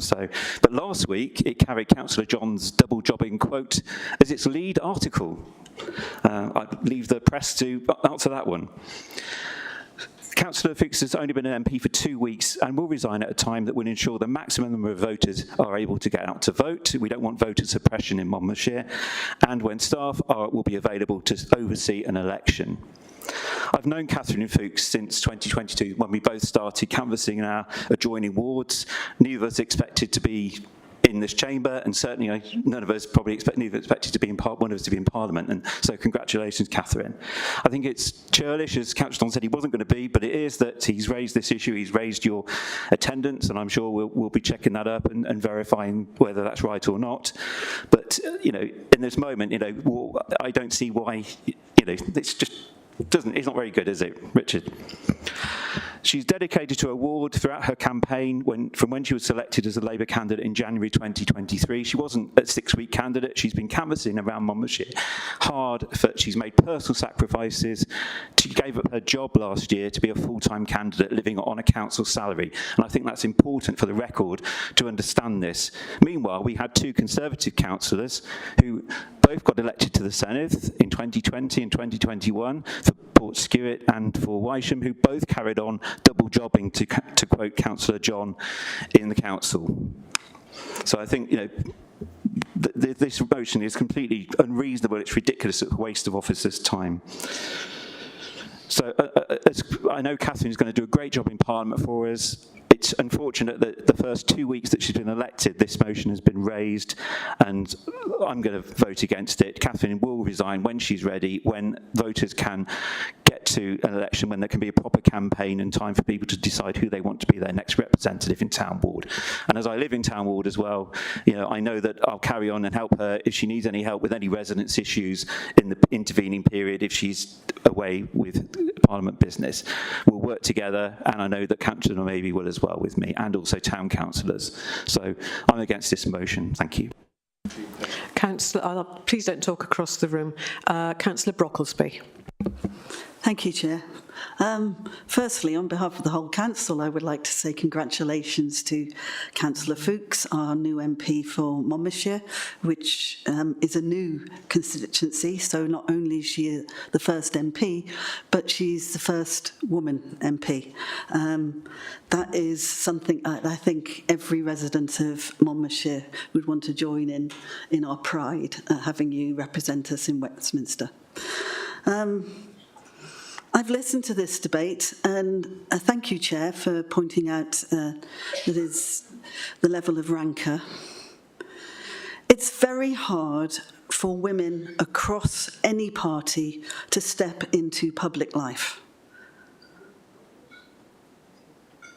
And I speak on behalf of all women who've made choices to step into public life, whether it would be in community councils, town councils, county councils, the Senedd, or as MPs.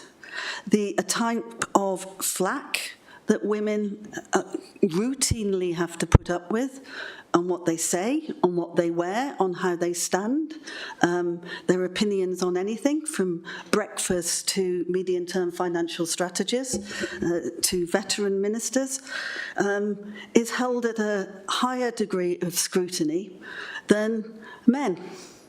And I look at the way that this debate has been run and the allegations that have been made towards Councillor Fuchs, and it is my belief that this verges on a level of harassment that I would not expect to see. It is not a matter of council to determine when a councillor decides to resign, whatever their gender. I say to Councillor Fuchs, she's made a very clear statement, a very honourable statement showing that her honesty and integrity. She's made it clear she will resign at a moment of appropriate to her and to the ward. And what is really important is this, given that we do have a democratic deficit across the country, is to find times when every member of her ward get the opportunity to use their democratic right to vote. I'm going to vote against this motion, and I also make the point again that we have a set of values as this council. We have about kindness, about equality, about treating people the same regardless of their gender, and supporting women into politics at whatever level, recognising that some of the barriers are to do with abuse and challenges to their right to speak out. Thank you. Councillor Watts. Yes, thank you, Chair. I mean, I've been on the authority many years now. I often remind people that these days because of my seniority. I've seen, we've seen the Tory party over the last 12 months descend into places that I never thought they would go. People that I respect and like try and pull the wings off a Labour group in an attempt to make some political or have some political advantage, and it hasn't worked. And the Tories lost. And Labour won. And all you've really got now are the last throws, the last voice really of discontent from the Conservatives. All this is a headline which should read sour grapes. And Paul, you can nod your head if you want, but that is exactly how the public will see it. You've got no shame, any of you. I'm going to thank you, Armand, and thank you, Councillor Watts, and I'll repeat my request that this debate is continued without rancour and without name calling. Councillor Bond. I think my apologies, Councillor Powell. Councillor Powell. Thank you. I'm not going to get involved in any of this now. All I was going to say, I wanted to make Councillor Brocklesby very kindly spoke about the problem women do have. I've been in a man's world all my life. I worked on a farm with men. I worked in a garage with men.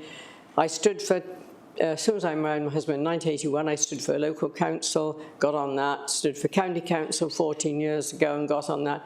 And I've never found a problem as I was a woman. I just was myself.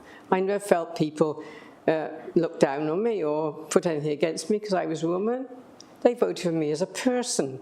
And I think we must forget this business that people might be looked down on because they were either a woman or a man or whatever. It's your own personality that gets you voted. Thank you. Thank you, Councillor. Councillor Bond. Thank you, Chair. I'd like to say congratulations to Catherine as well. She'll be a great MP for all the people of Monmouthshire. Can I also ask that we do not start picking up on attendance, as a quick review of the information indicates there are issues elsewhere as well, or there are issues elsewhere, which may be, of course, of personal reasons. And also it's more democratic to have a by-election when people return from holidays. This is the holiday period just about to start. So how does that not make sense? Thank you. Thank you. Councillor Butler. Thank you, Chair. And Councillor Fuchs, I do congratulate you. It's a great moment to have a woman MP in Monmouthshire, so well done. And a hard-fought campaign. I know you were at it for a long time and you fought very hard with lots of help and support, so well done you. What I'd like to say, talking really sort of in reply to Councillor Brocklesby, is that sort of I've never found it difficult being a Conservative member of the council group or as a candidate myself. So hopefully we've got some things right. Others might disagree about other things we might have got right or wrong, but I think we've got that right. But I genuinely think that the residents of Town Ward need to know when they're going to vote for their next councillor, because Councillor Fuchs, you aren't being clear on when you're going to step down, and I think a bit of clarity is perfectly logical, and it's not vexatious or difficult. So, as I say, congratulations, but we do need clarity in this council. Thank you. Councillor Garrick. Thank you, Chair. Obviously, I'd like to congratulate our new MP, Catherine Fuchs, because as I do, the people of Monmouthshire truly believe that she is their best representative at this point in time. And clearly the people of Town Ward agreed to that as well. She's also very, very committed to democratic process, as is the government that she is serving under. And she's been really very, very clear that unlike certain policies that were put into law which have suppressed the vote at the recent general election, people should have a full opportunity to vote for that representative. And that means a by-election after the summer holidays, when people aren't scrambling for postal votes, when we're not exhausting the good officers of this council who have done a phenomenal job over the last 6 weeks prior to the election and on the night of the election as well, for a horrendously extended count. I think she's doing the right thing. So thank you, Catherine. And I do have to register my absolute, well, I'd like to say I'd be surprised, but I think it's just disappointment that this has been raised by a group who has happily supported double jobbing, that has happily supported MSs sitting in this chamber and representing colleagues who seem to think that is absolutely fine. But the minute that another party may have it for a fleeting amount of time to be able to ensure that the residents of this county have an opportunity to vote fairly, freely, and with a good turnout for their representative, that is shocking. I'm really sorry to see that, but again, I'd just like to say one more time, absolute congratulations to Catherine, and I look forward to the by-election in September. Thank you, Councillor Garrick. Councillor Birch. Thank you, Chair. I too would like to congratulate Councillor Fuchs on her election victory. Absolutely historic, and I know she will be an excellent MP, and I know she has been an excellent councillor. And I'm sure that if she had chosen to do both roles, which is something that personally I would have been very happy to see, as I would have been delighted to continue to work with her, that she would have do both of those roles excellently and with great integrity and with full commitment. But she's made the choice that she has, and she's made it very clear. Now, one of the things that I think everybody has been delighted, or most people in this country have been delighted about in the last couple of weeks, is the way in which our new government has hit the ground running, is wasting no time, and is absolutely rolling up its sleeves and getting on with sorting out the mess that this country is in. And we've heard earlier today about the challenges that this council faces. We've heard, as in terms of the financial strategy, the very great risks and very great challenges that this council faces. And we need to ensure that every minute that is spent and every day that is spent by our officers is well spent. But what have we had here today? We've had one motion about a matter which is obviously very sincerely felt and extremely important, but a matter of no real responsibility for this council, and where a decision had already been taken and announced. And we have another motion about a decision that has already been taken and announced. And to be honest, I think I have great respect for the officers here because you've all refrained from rolling your eyes. But now, please, can we focus on the business of this council and take an example from the excellent government that has so hit the ground running and is rapidly changing this country? Thank you. Councillor John, do you want to exercise the right to reply? Yes, please, Chair. Thank you very much. Well, thank you everyone for your contributions. I don't think we got a final answer as to when the by-election's going to be held, but I note Councillor Bond said the by-election will be when people get back from their holidays. Councillor Garrick said it'll be in September, so I'm not sure whether that means it'll be called in September, or if, as I say, if Councillor Fuchs were to resign today, the most likely date for a by-election would be Thursday the 5th of September. I was a little bit alarmed to hear that Councillor Garrett's point that there may not be sufficient staffing in the council to run a by-election over the summer. A bit concerned to hear that because obviously we are running a number of really important consultations over the summer. So although I'm sure Councillor Fuchs will be thanking Councillor Garrett for his offer to help cover her casework along with other town councillors in Monmouth, I don't think it's harassment to simply say that if someone is attending 1 out of 7 scrutiny committee meetings, that is a situation that is unsustainable. I think that is a situation that the Labour group need to intervene. Point of clarity. Point of clarification. Sorry. We heard from Councillor Crooks that is in hand. Councillor John, is that point of order? Point of clarification. Point of order on clarity. There's been several mentions about attendance at meetings. Sorry, can I just ask for a pause for a second? We've had several responses.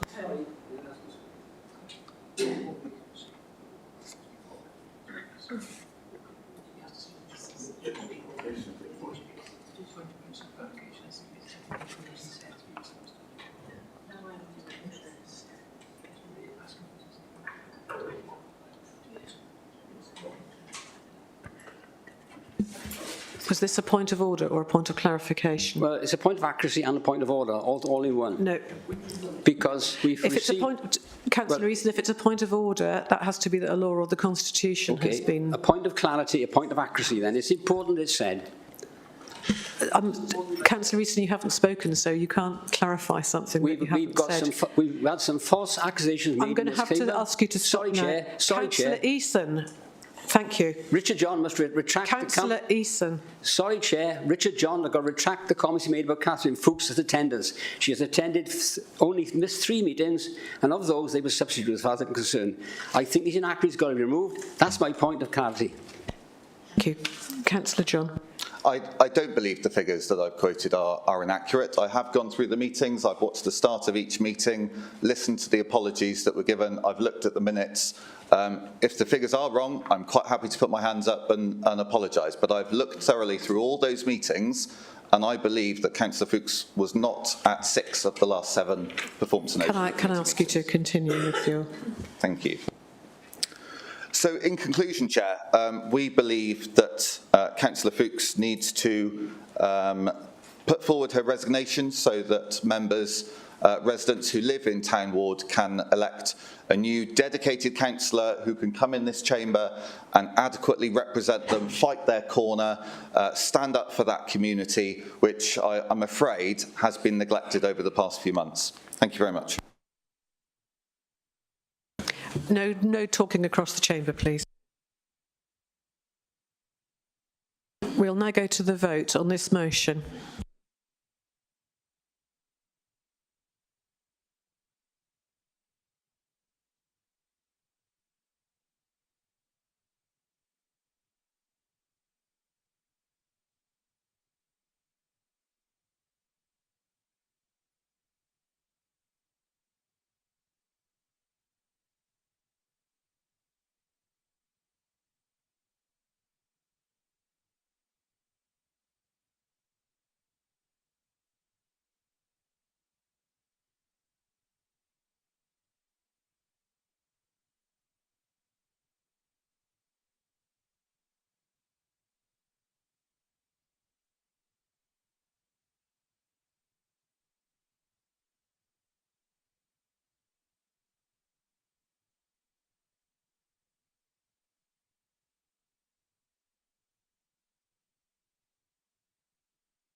Chair, I'm somewhat concerned that several councillors are unable to vote.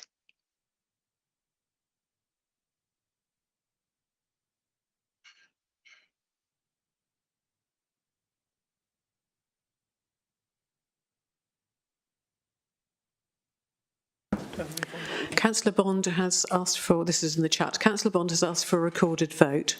Would 9 people be in support of that? There is some doubt about some people being able to vote.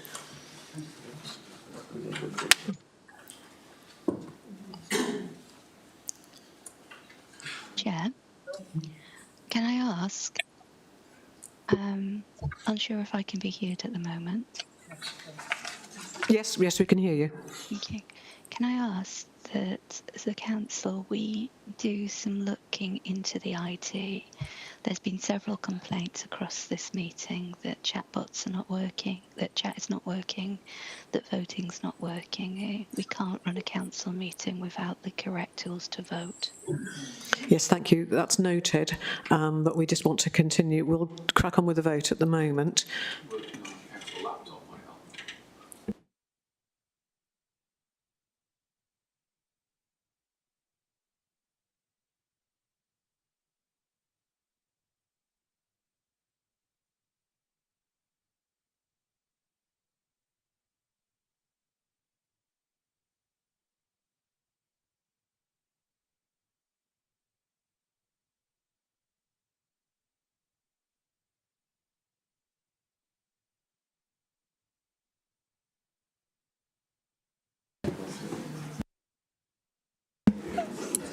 Sorry, apologies, councillors. There has been some problems, so we're going to have a roll call.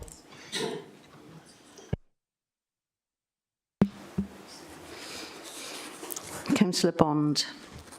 Against. Councillor Brocklesby. Against. Okay. Councillor Bromfield. For. Councillor Brown. For. Councillor Buckler. For. Councillor Birch. Against.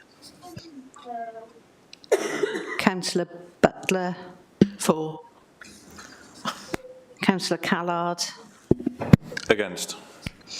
Councillor Chandler. Against. Councillor Crook.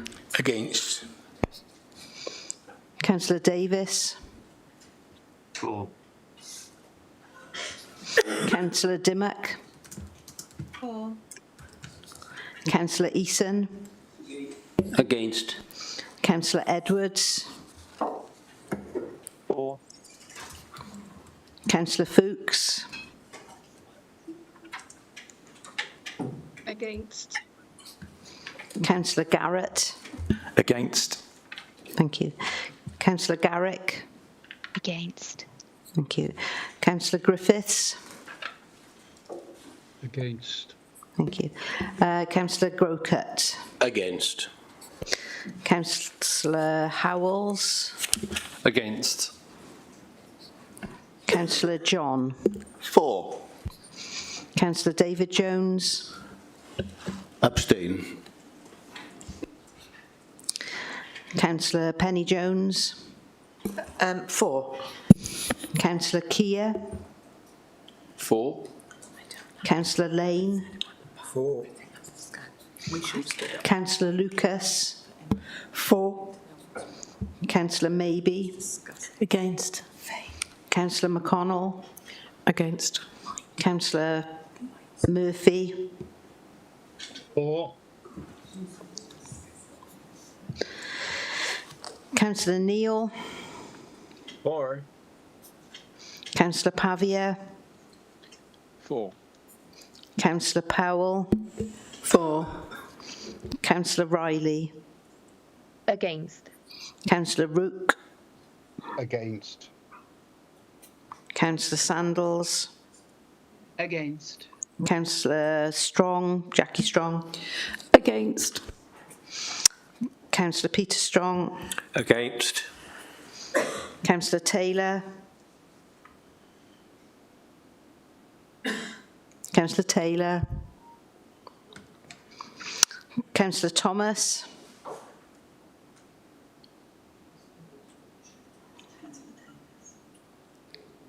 Councillor Watts. Against. Councillor Webb.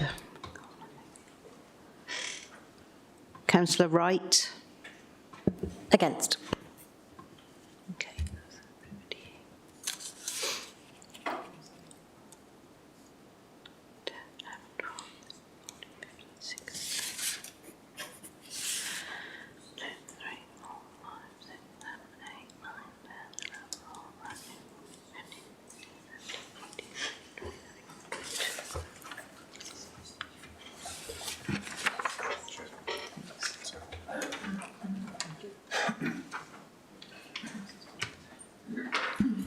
The motion defeated, against 22 and for 16, with one abstention.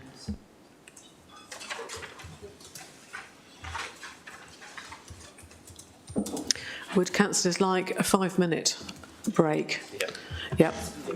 Okay, so a brief comfort break, please. I'll try and be back in 5 minutes' time. Thank you.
put first in this next session. Okay, we're all back, I think. So on to questions. And the first question is in fact an emergency question from Councillor John to Councillor Grucott. Thank you, Chair. Firstly, can I thank you, Chair, for accepting the question, and to Councillor Grocott for agreeing to answer it. How will the Cabinet Member ensure that the proposed consultation on changes to the Council school transport policy engages widely with those affected? Thank you, Councillor John. I'm sure you'll remember the controversies over school transport in your days doing my job. I'm beginning not to sleep well already.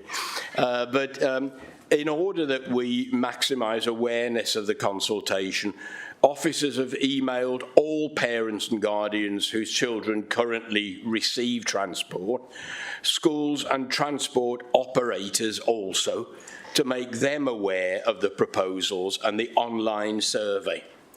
In addition, on Friday we released a press release and commenced a social media campaign, and certainly in the Abergavenny Chronicle yesterday that was certainly well picked up. So the media campaign, which has periodic reminders to encourage people to engage in the process. To date, we've received only one request for the consultation document to be provided in hard copy. However, at noon yesterday, we'd received 180 survey responses, and 176 of those from parents and guardians. We'll also be attending Scrutiny Committee on Monday to discuss the proposals, and we're in the process of arranging drop-in sessions at each of the hubs, and I've said that if possible I will also personally attend those. Thank you. Thank you very much for that answer. Of course, what you're proposing are quite significant changes to school transport eligibility, changing the currently the council transports children to their nearest or catchment school for primary from 1.5 miles or above, for secondary for 2 miles, and you're proposing to change those to 2 miles for primary and 3 miles for secondary. So there's a significant number of families that will be caught up and personally affected by those changes. Do you know how many pupils will be affected, and will the council be writing specifically to those families to enable them to take part in the consultation? Thank you. As I say, we've already notified every parent that currently receives them. We have done our best to meet those who we are anticipating, where we get notification from our nurseries. So I think it would be difficult until further on in the consultation process to be able to gauge how successful we've been. But at this point, I don't know how much more thorough our officers could have been, and I do appreciate that the changes that are being suggested in the consultation will have a fairly wide impact in some areas of the county. I would also, side by side with that, say that if the proposals under consultation become accepted, it would bring us into line with 19 of the 22 Welsh authorities. So we're talking about a consultation. It will be a consultation, but if we make the changes that are being suggested, we merely bring Monmouthshire into line with the vast majority of other Welsh councils. Thank you. And the number? The number affected? I can't give you a number at this point, but as the consultation progresses, we've done the best we can at the moment, but people are still applying for transport, so it's difficult. Thank you, councillors. That's been at least 2 questions. The next question is also from Councillor Richard John to Councillor Mary Ann Brocklesby. Thank you again, Chair. What changes has the council made to the documents for the retender of the dairy contract, and can the leader confirm that smaller businesses will be able to compete on a level playing field?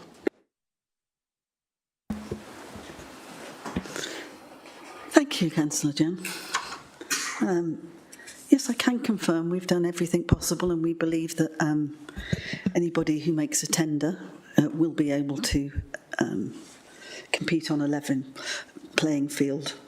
The council held a Meet the Buyer event on the 24th of June, which was attended by a number of small businesses.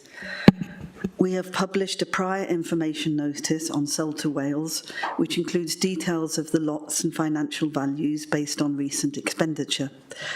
The PIN invited the marketplace to submit written submissions on the proposed lotting strategy, contract duration, and any suggestions as to how the proposed procurement process could be improved. The submission date for those returns was last Friday, and we have received 6 responses. The responses included 4 local businesses and 2 outside of the county. Those responses will now be used to develop the final specification and lotting structure. I have mentioned that lotting structure, and the procurement process was broken into 10 lots.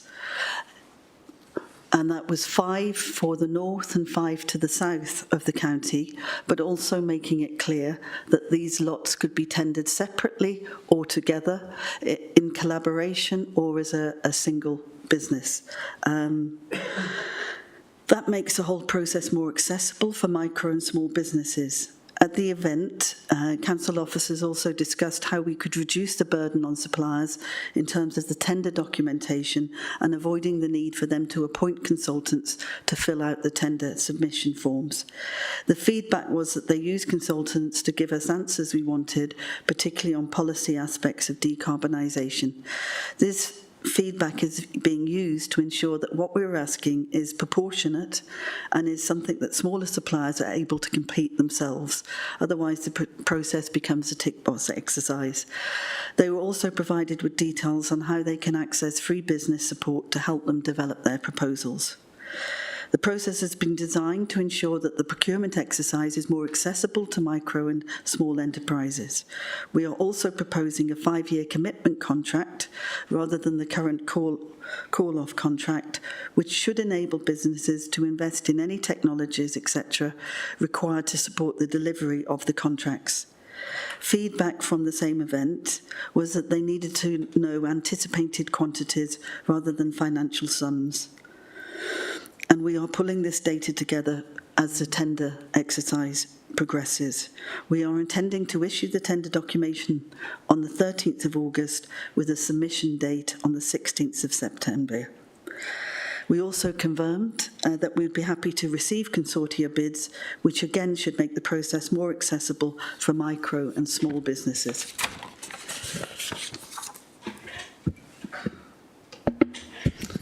Thank you very much for that, that detailed answer, Leader.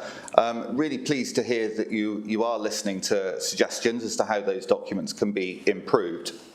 And I particularly welcome the point you mentioned about use of consultants, because we remember last time that the documents were littered with mistakes, which was quite humiliating for the council, but it put small businesses like Raglan Dairy at a competitive disadvantage, resulting, as we know, in a company from West Wales with a questionable food hygiene score winning the contract. One of the requirements in the last set of tendering documents was that bidding companies... John, I am sorry, but it is not acceptable to keep repeating inaccuracies in the way that you do. It's defamatory to the business in question. Do you want to retract Can I continue with my... Do you want to retract that, Councillor John? You're not chairman. I'm chairing this meeting. I'm two things. I was poised to ask Councillor John to get to the question. Do you want to retract what you just said? I'm happy. I'm happy to retract it rather than going into detail about the specific distribution. Thank you. If it's retracted, that's fine. Thank you. So, to your question. For a supplementary, I wanted to ask about one of the requirements in the last set of tendering documents was that bidding companies have a third-party food safety accreditation. Now, for small independent businesses, which already have regular food safety inspections from Monmouthshire's own food hygiene inspectors, third-party accreditation is extremely expensive and unnecessary when standards have already been verified by our own trusted inspectors. So will you agree to look at removing barriers like this so that small businesses have fairer access to bid for council tenders such as this dairy contract? Thank you. Let me take you through some of the detail, Richard John.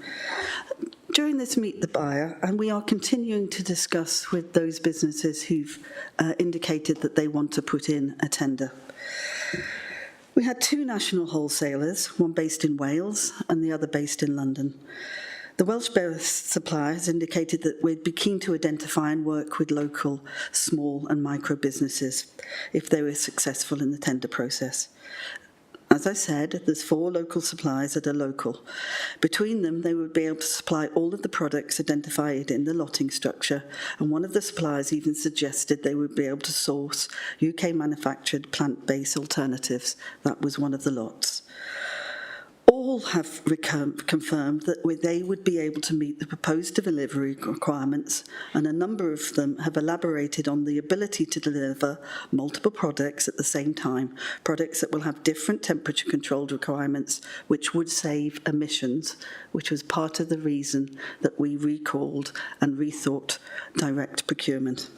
Locally based suppliers are keen to promote their locally sourced and production credentials and the positive impacts that this has on reducing emissions and supporting local jobs. The Welsh-based wholesaler all promoted their priorities around local job growth and supporting community initiatives. One of the local suppliers has indicated that they're able to support visits to their bottling facilities based in Monmouthshire. All supported the proposed 5-year contract as it provides certainty and enables them to build their business model to support our requirements. Largely, there was a support for an external accreditation scheme. Only one challenged the cost of the specific scheme. One supplier talked about their net zero journey, including the use of renewable energy in their manufacturing processes. In terms of the next steps, we feel by these responses, we have sufficient interest and willingness to fit in with the requirements and with the lotting structures as proposed, and that it has been made more, we have made more opportunities and made it more accessible to micro and SMEs. We are progressing with the 10 lots over the 2 geographical areas. We have not yet, as yet, completed the specification design because we're still in consultation and we're still expecting feedback from the expressions of interest. Thank you. The next question is from County Councillor Keir to Councillor Sandals.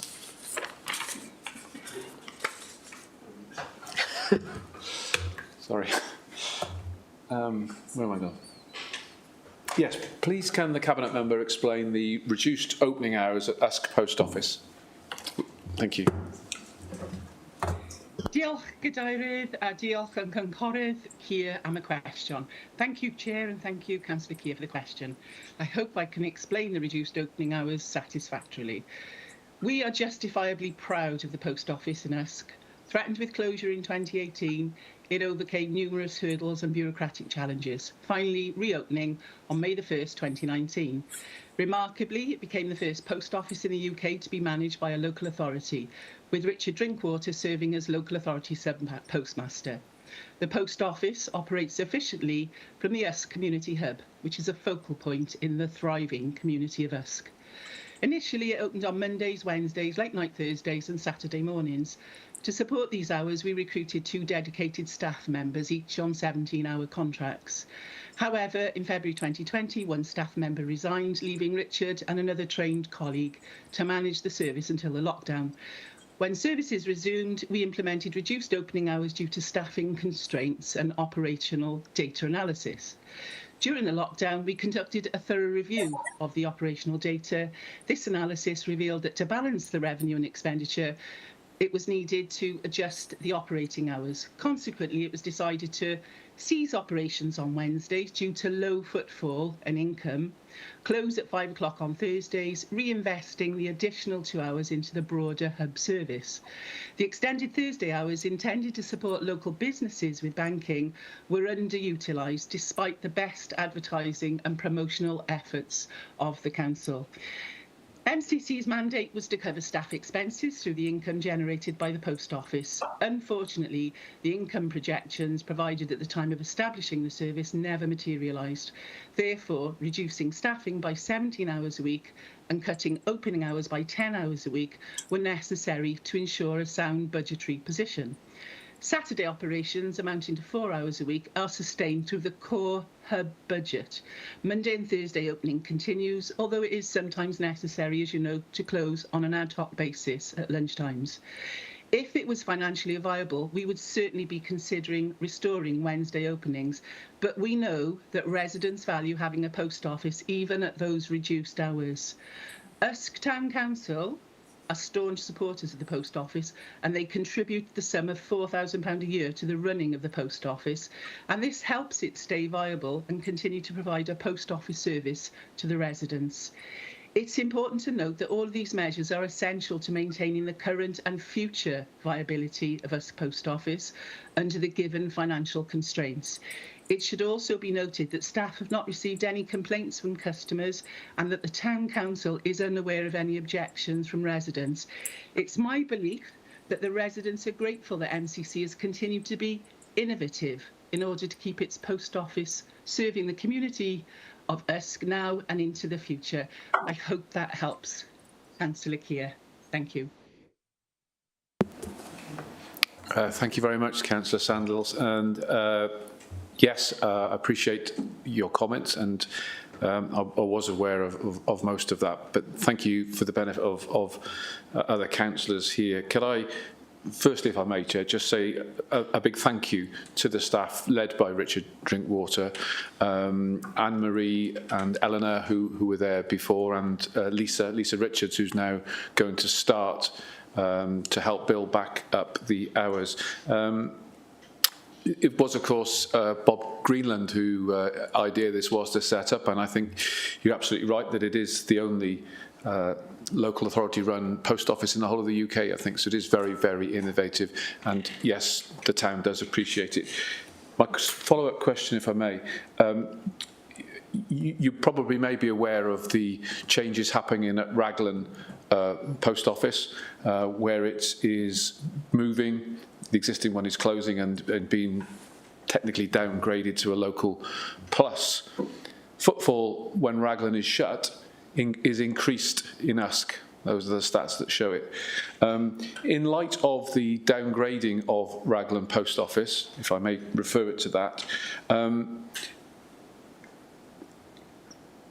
well, I think you've probably answered my question. Is there a possibility that we could look at reopening on a Wednesday based on the looking at the statistics showing increased trade potentially coming back to Usk from Raglan, and continue to work with the Usk Town Council to do it? You're absolutely right. It is a very popular service and one that certainly the elderly people at Usk appreciate, and there are concerns that the reduced opening hours was a path towards closure.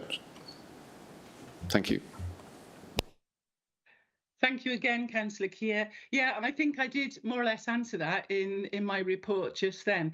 And certainly if you know, footfall vastly increases, then I'm sure, you know, the actual viability of, you know, further opening hours would be looked at, because, you know, as you've rightly said, it is a really important service to the residents. So, you know, we'll keep it open and, you know, it'll continue to be looked at. I hope that helps.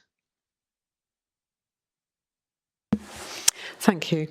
Next we have a question from Councillor Lucas to Councillor Maybe. Thank you, Chair. Could the Cabinet member please provide an update on the work taking place at St Thomas's Roundabout in Monmouth? Thank you, Councillor Lucas. Yes, the work at St Thomas's Roundabout is complete. I'm not sure what else. I'm sure there's more. Well, yes, is the simple answer to that one. It was a great shame that in doing so we have removed the hand-carved stones and we've replaced them with constitute concrete board looks, and even Councillor Garrett agreed with me when I was raising my concerns in conversation at Town Council. Really? Well, I can certainly do better. There we go. Thank you. That's okay. So Councillor Garrett did even agree with me about the disappointment on those curbstones. So I hope and I believe that he's also done the same as I have, which is tried to ensure that those curbs which are hand carved have been put safe to be used elsewhere, hopefully. But in removing what we've done and to make the roundabout smaller, what we've now got is a very strange step system which is about to drop away within the soil that's holding up the cenotaph in the middle. So in the past, we've had wonderful flower displays that our staff, ground staff, have taken great delight, and an amazing amount of work has gone into looking after it. And the residents certainly would like to see that to be retained. So I was wondering, is it possible perhaps for a little curb of some form nicely placed, or however it could be done nicely, to hold the soil up where they've cut away and then reinstate the flower beds, please? Thank you. Yeah, okay. I thought there'd be a little bit more detail, so perhaps for the sake of anyone listening, I should describe very briefly what was done at St Thomas's Roundabout to make sense of what you've just been talking about. As part of the active travel route into Monmouth from the Wanistow Road end, from Rockfield end, there's a slight widening of the pavement as you go round from Drybridge Street towards Monnow Bridge. In order to do that, we then had to alter the way the tracking of vehicles go round that roundabout. So the central reservation is now an oval rather than a round. So that's the difference that's been made. It's only very recently been completed, so the planting has not yet been done. I don't suppose the little gnomes would have gone out overnight and replanted it, so they're having a little thought about what's the correct way to plant. In relation to the curbstones, they were not listed. There's nothing been removed that was listed. It's only the cenotaph in the middle that is a listed part. There's nothing else about the roundabout that's listed. I think, yeah, the planting's still got to be done. In fact, I'm having a conversation tomorrow morning with staff about their plans for the planting there and also for the corner of Wanistow Road and Rockfield Road. I would like just to take the opportunity to say how lovely that end of town looks and how wonderful it is. You could sit on the bench outside Bridges and see all the happy people on the smooth pavements using the mobility scooters, cycling, pushing prams so comfortably. And as an active travel route, it makes me smile every time I go in there. And we've got counters up there. I believe that the amount of cycling has really increased a great deal. So I hope that this is the beginning of us all talking Monmouth up and saying how great it is. Thank you. Thank you. And we had lately an emergency question from Councillor Dimmock. Councillor Dimmock. Thank you, Chair.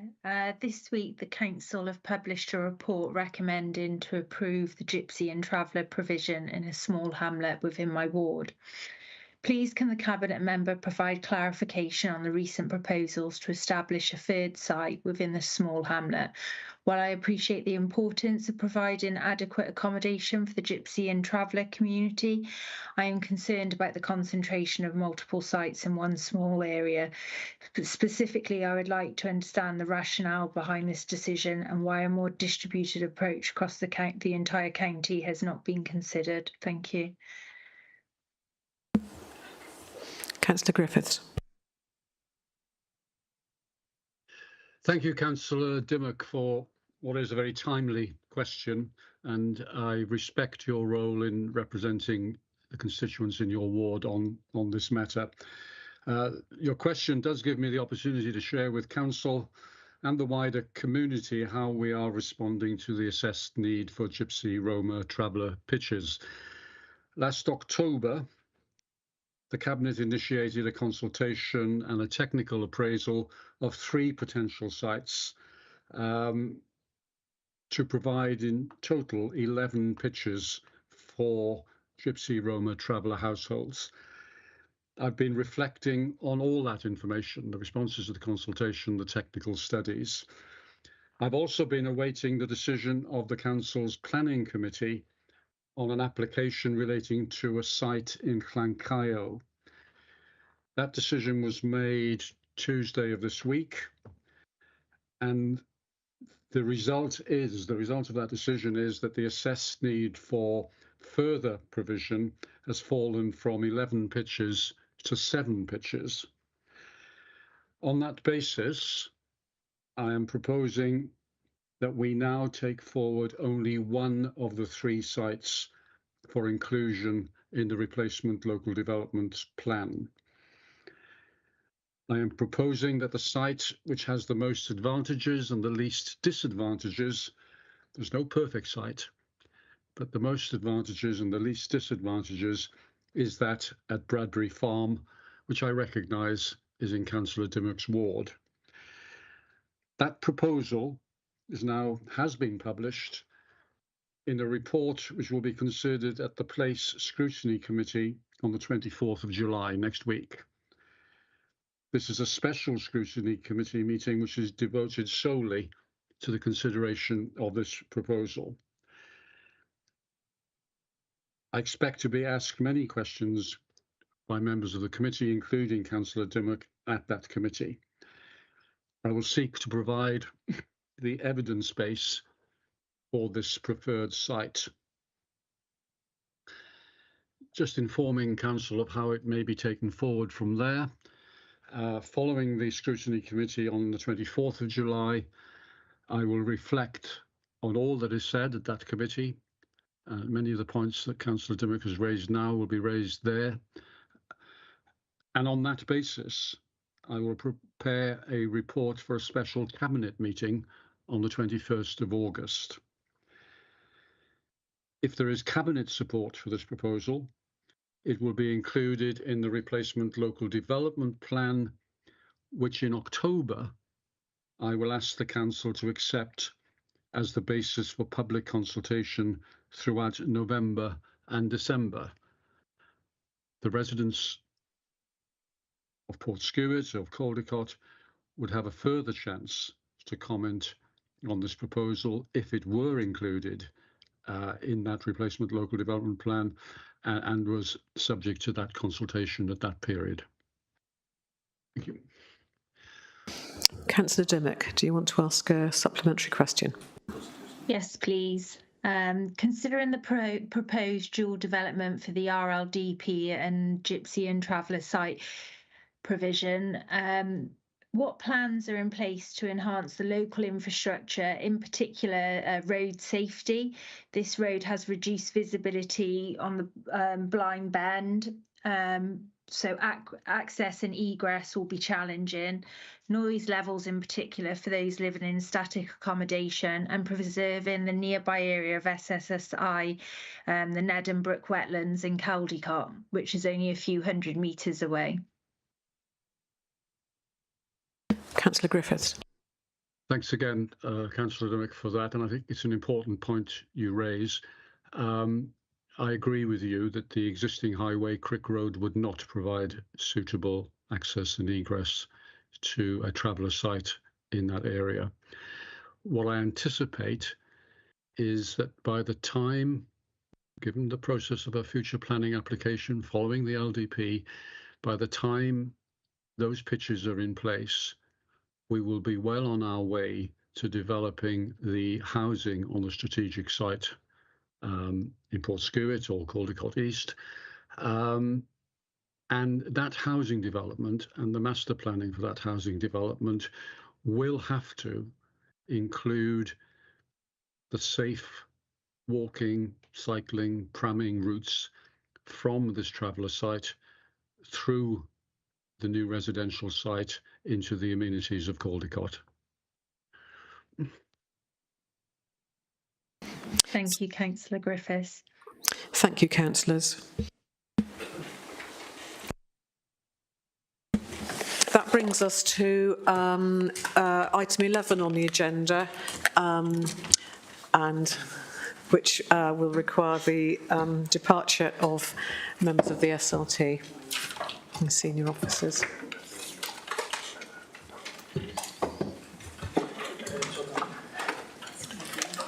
Where's this gone?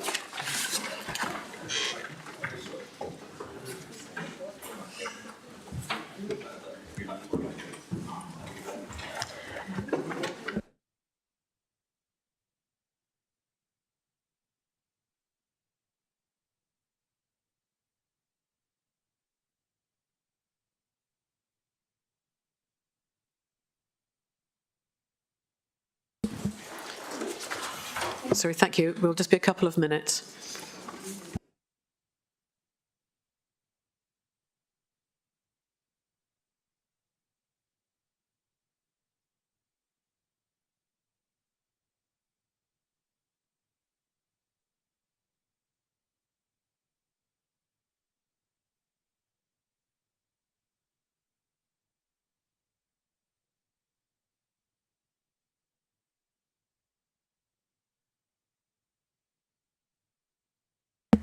Right, we're nearly there, guys. The last item on the agenda is the report to establish a remuneration committee. Ben, sorry, Councillor Callard. Thank you, Sue. Oh, it's late, I'm sorry. On the 5th of June 2024, Cabinet approved a new people strategy to support the delivery of its community and corporate plan. To achieve the objectives set therein, Council needs to be able to retain and recruit high-quality leadership capability. In an increasingly competitive market, Council needs to assure itself that the Monmouthshire offer is attractive to candidates and sufficient to hold those already here. The Chief Officer pay structure does not sit within the single status and job evaluation framework that applies to most Council employees. Whilst annual salary uplifts have been in line with nationally agreed arrangements, the pay structure itself is the product of local determination. It has not been reviewed since financial year 2009-2010. The current Chief Executive was appointed at a spot salary of £110,000 in May 2009 and charged by Council to reset existing arrangements at that time to bring coherence to the organisation and reduce costs. All Chief Officer pay was linked to the Chief Executive's salary and has largely stayed that way, albeit a Deputy Chief Executive salary scale was subsequently introduced. Market forces have changed significantly over the last 15 years. Even though a challenging period for public services, senior salaries have risen significantly across the UK. To date, the Monmouthshire offer has been able to counter these pressures effectively. Flat structures, high challenge balanced with high support, a focus on growing local talent and a willingness to recruit from other sectors have all contributed. A number of senior leaders have benefited from this arrangement and moved on to senior roles elsewhere. This is something to be proud of. Monmouthshire is a large geographic area. Sorry. I'm sorry, we're being a bit distracted. Chair, could I ask, is this being recorded? Should it be recorded? I did check. It is being recorded, but that's been checked. Right, okay, thanks. But good thinking, yeah. Sorry. Monmouthshire is a large geographic area with a relatively low population. It has many attributes that make it more similar to places like Carmarthenshire, Pembrokeshire and some North Wales councils than immediate neighbours. The border nature of the county also means that employment markets in Bristol, Gloucestershire, Herefordshire and slightly further afield are more relevant to this council than other Welsh councils. This provides opportunity and challenge. There is evidence that the size of fields attracted to senior officer opportunities in Monmouthshire is reducing. It is suggested that a politically balanced remuneration committee is established to review the appropriateness of current arrangements. It is suggested that the initial task should be to review salary structures for posts that make up the officer's strategic leadership team. There may be a subsequent activity to review heads of service roles that are also related to the initial Chief Executive spot salary set in 2009. It is suggested that the Remuneration Committee and its role is added to the Council Constitution. Suggested terms of reference are attached in Appendix 1. The Remuneration Committee should satisfy itself that the advice it receives and it bases its recommendations on is independent. Senior officers should not be expected to advise on matters where they either have or could be seen to have a prejudicial interest. The Remuneration Committee should look beyond the organisation to satisfy itself on those matters. The services of the Deputy Monitoring Officer of Torvine County Borough Council have been secured to provide independent advice on decision-making processes. And I think we've got Justine Cass on the meeting with Sarah, and I thank her along with Julie Anthony for their incredible patience to last this long through this meeting waiting for this item. Justine will be supported by a senior member of the Human Resources team, who in this case is Julie Anthony. A politically balanced Remuneration Committee will consider data, evidence and reports from an independent third party.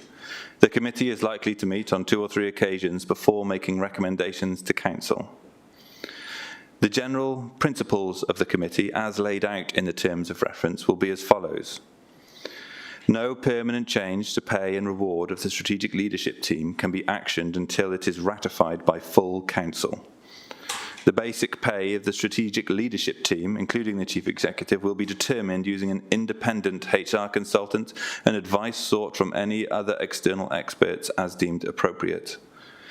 The committee will provide a structured governance body through which recommendations affecting chief officers' pay can be taken in the best interests of Monmouthshire County Council and its stakeholders. It enables remuneration issues to be reviewed and considered with an impartial and balanced mindset. I hope the Council can today support the establishment of this committee. Thank you.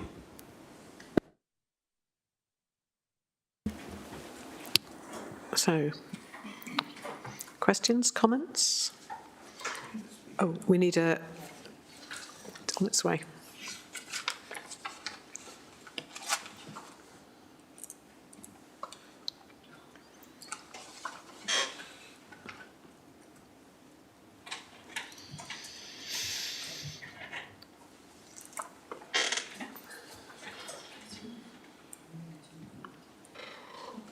There we go.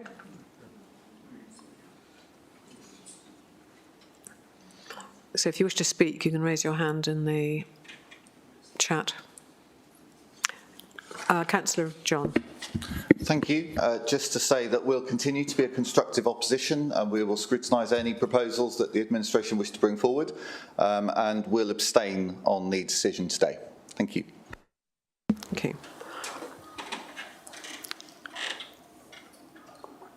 I don't see any other hands in the room or on the chat, in which case we should move to... Oh, Ben, sorry, Councillor Callard, it has been a long day. Councillor Callard, if you'd like to sum up. Thank you, Chair. I'll just, it'll be super brief, just to respond to that.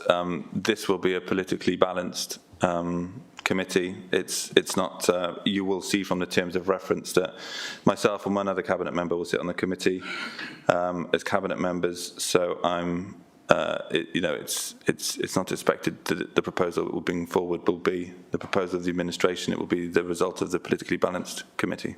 Thank you. Thank you. In which case, I think we should probably have the vote function to say whether you are for or against the establishment of the Remuneration Committee as outlined.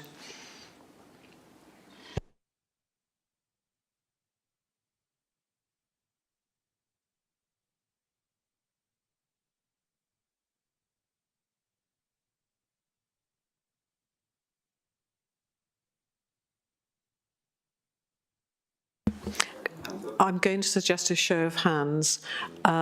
So I would invite, we're having trouble with the technology again, and I will follow this up after this meeting. So would those people online, if they're happy, use the thing I usually encourage you not to use, put your hand up on, as has Councillor Bond, and in the room, please. So so first of all, those in favour.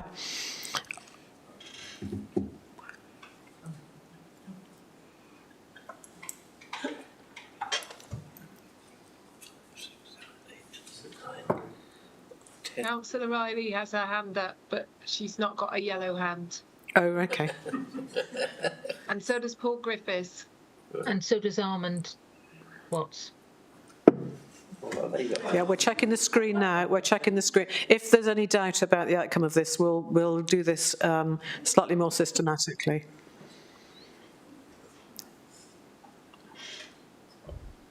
So 1, 2, 3, 4, 5. 5 online. I can see one hand up as well. 6. I see 8 online. 6 online. 8 online. Okay. We've got 8 online. Yeah, 8. Yep. Sorry. Right. Everybody online, please lower your hands, either physically or with a little yellow hand.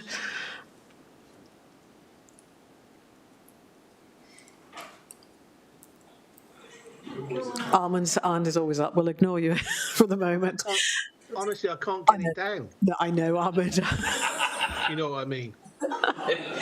Right, stop. Put it down for you, Armand. Stop right there. It's too late, it's too late. Right. Can I have those against, please? Raise your hand in the room or online. I don't see any hands against and any abstentions.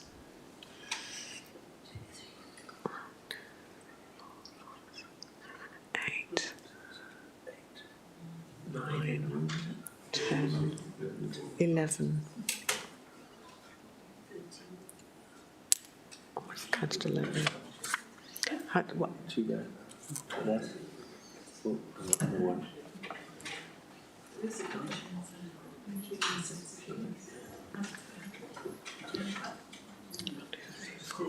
To make it 13? 13. Can you get... Thank you. So that is 18 for and 13 abstentions, so that's approved and verified by the Vice Chair. Thank you for your attention to that. Thank you for waiting all this time for a very short item. And that concludes our business for this evening, so enjoy the rest of your evening. Thank you very much indeed, everyone. Thank you for chairing the meeting, Chair. Bye-bye.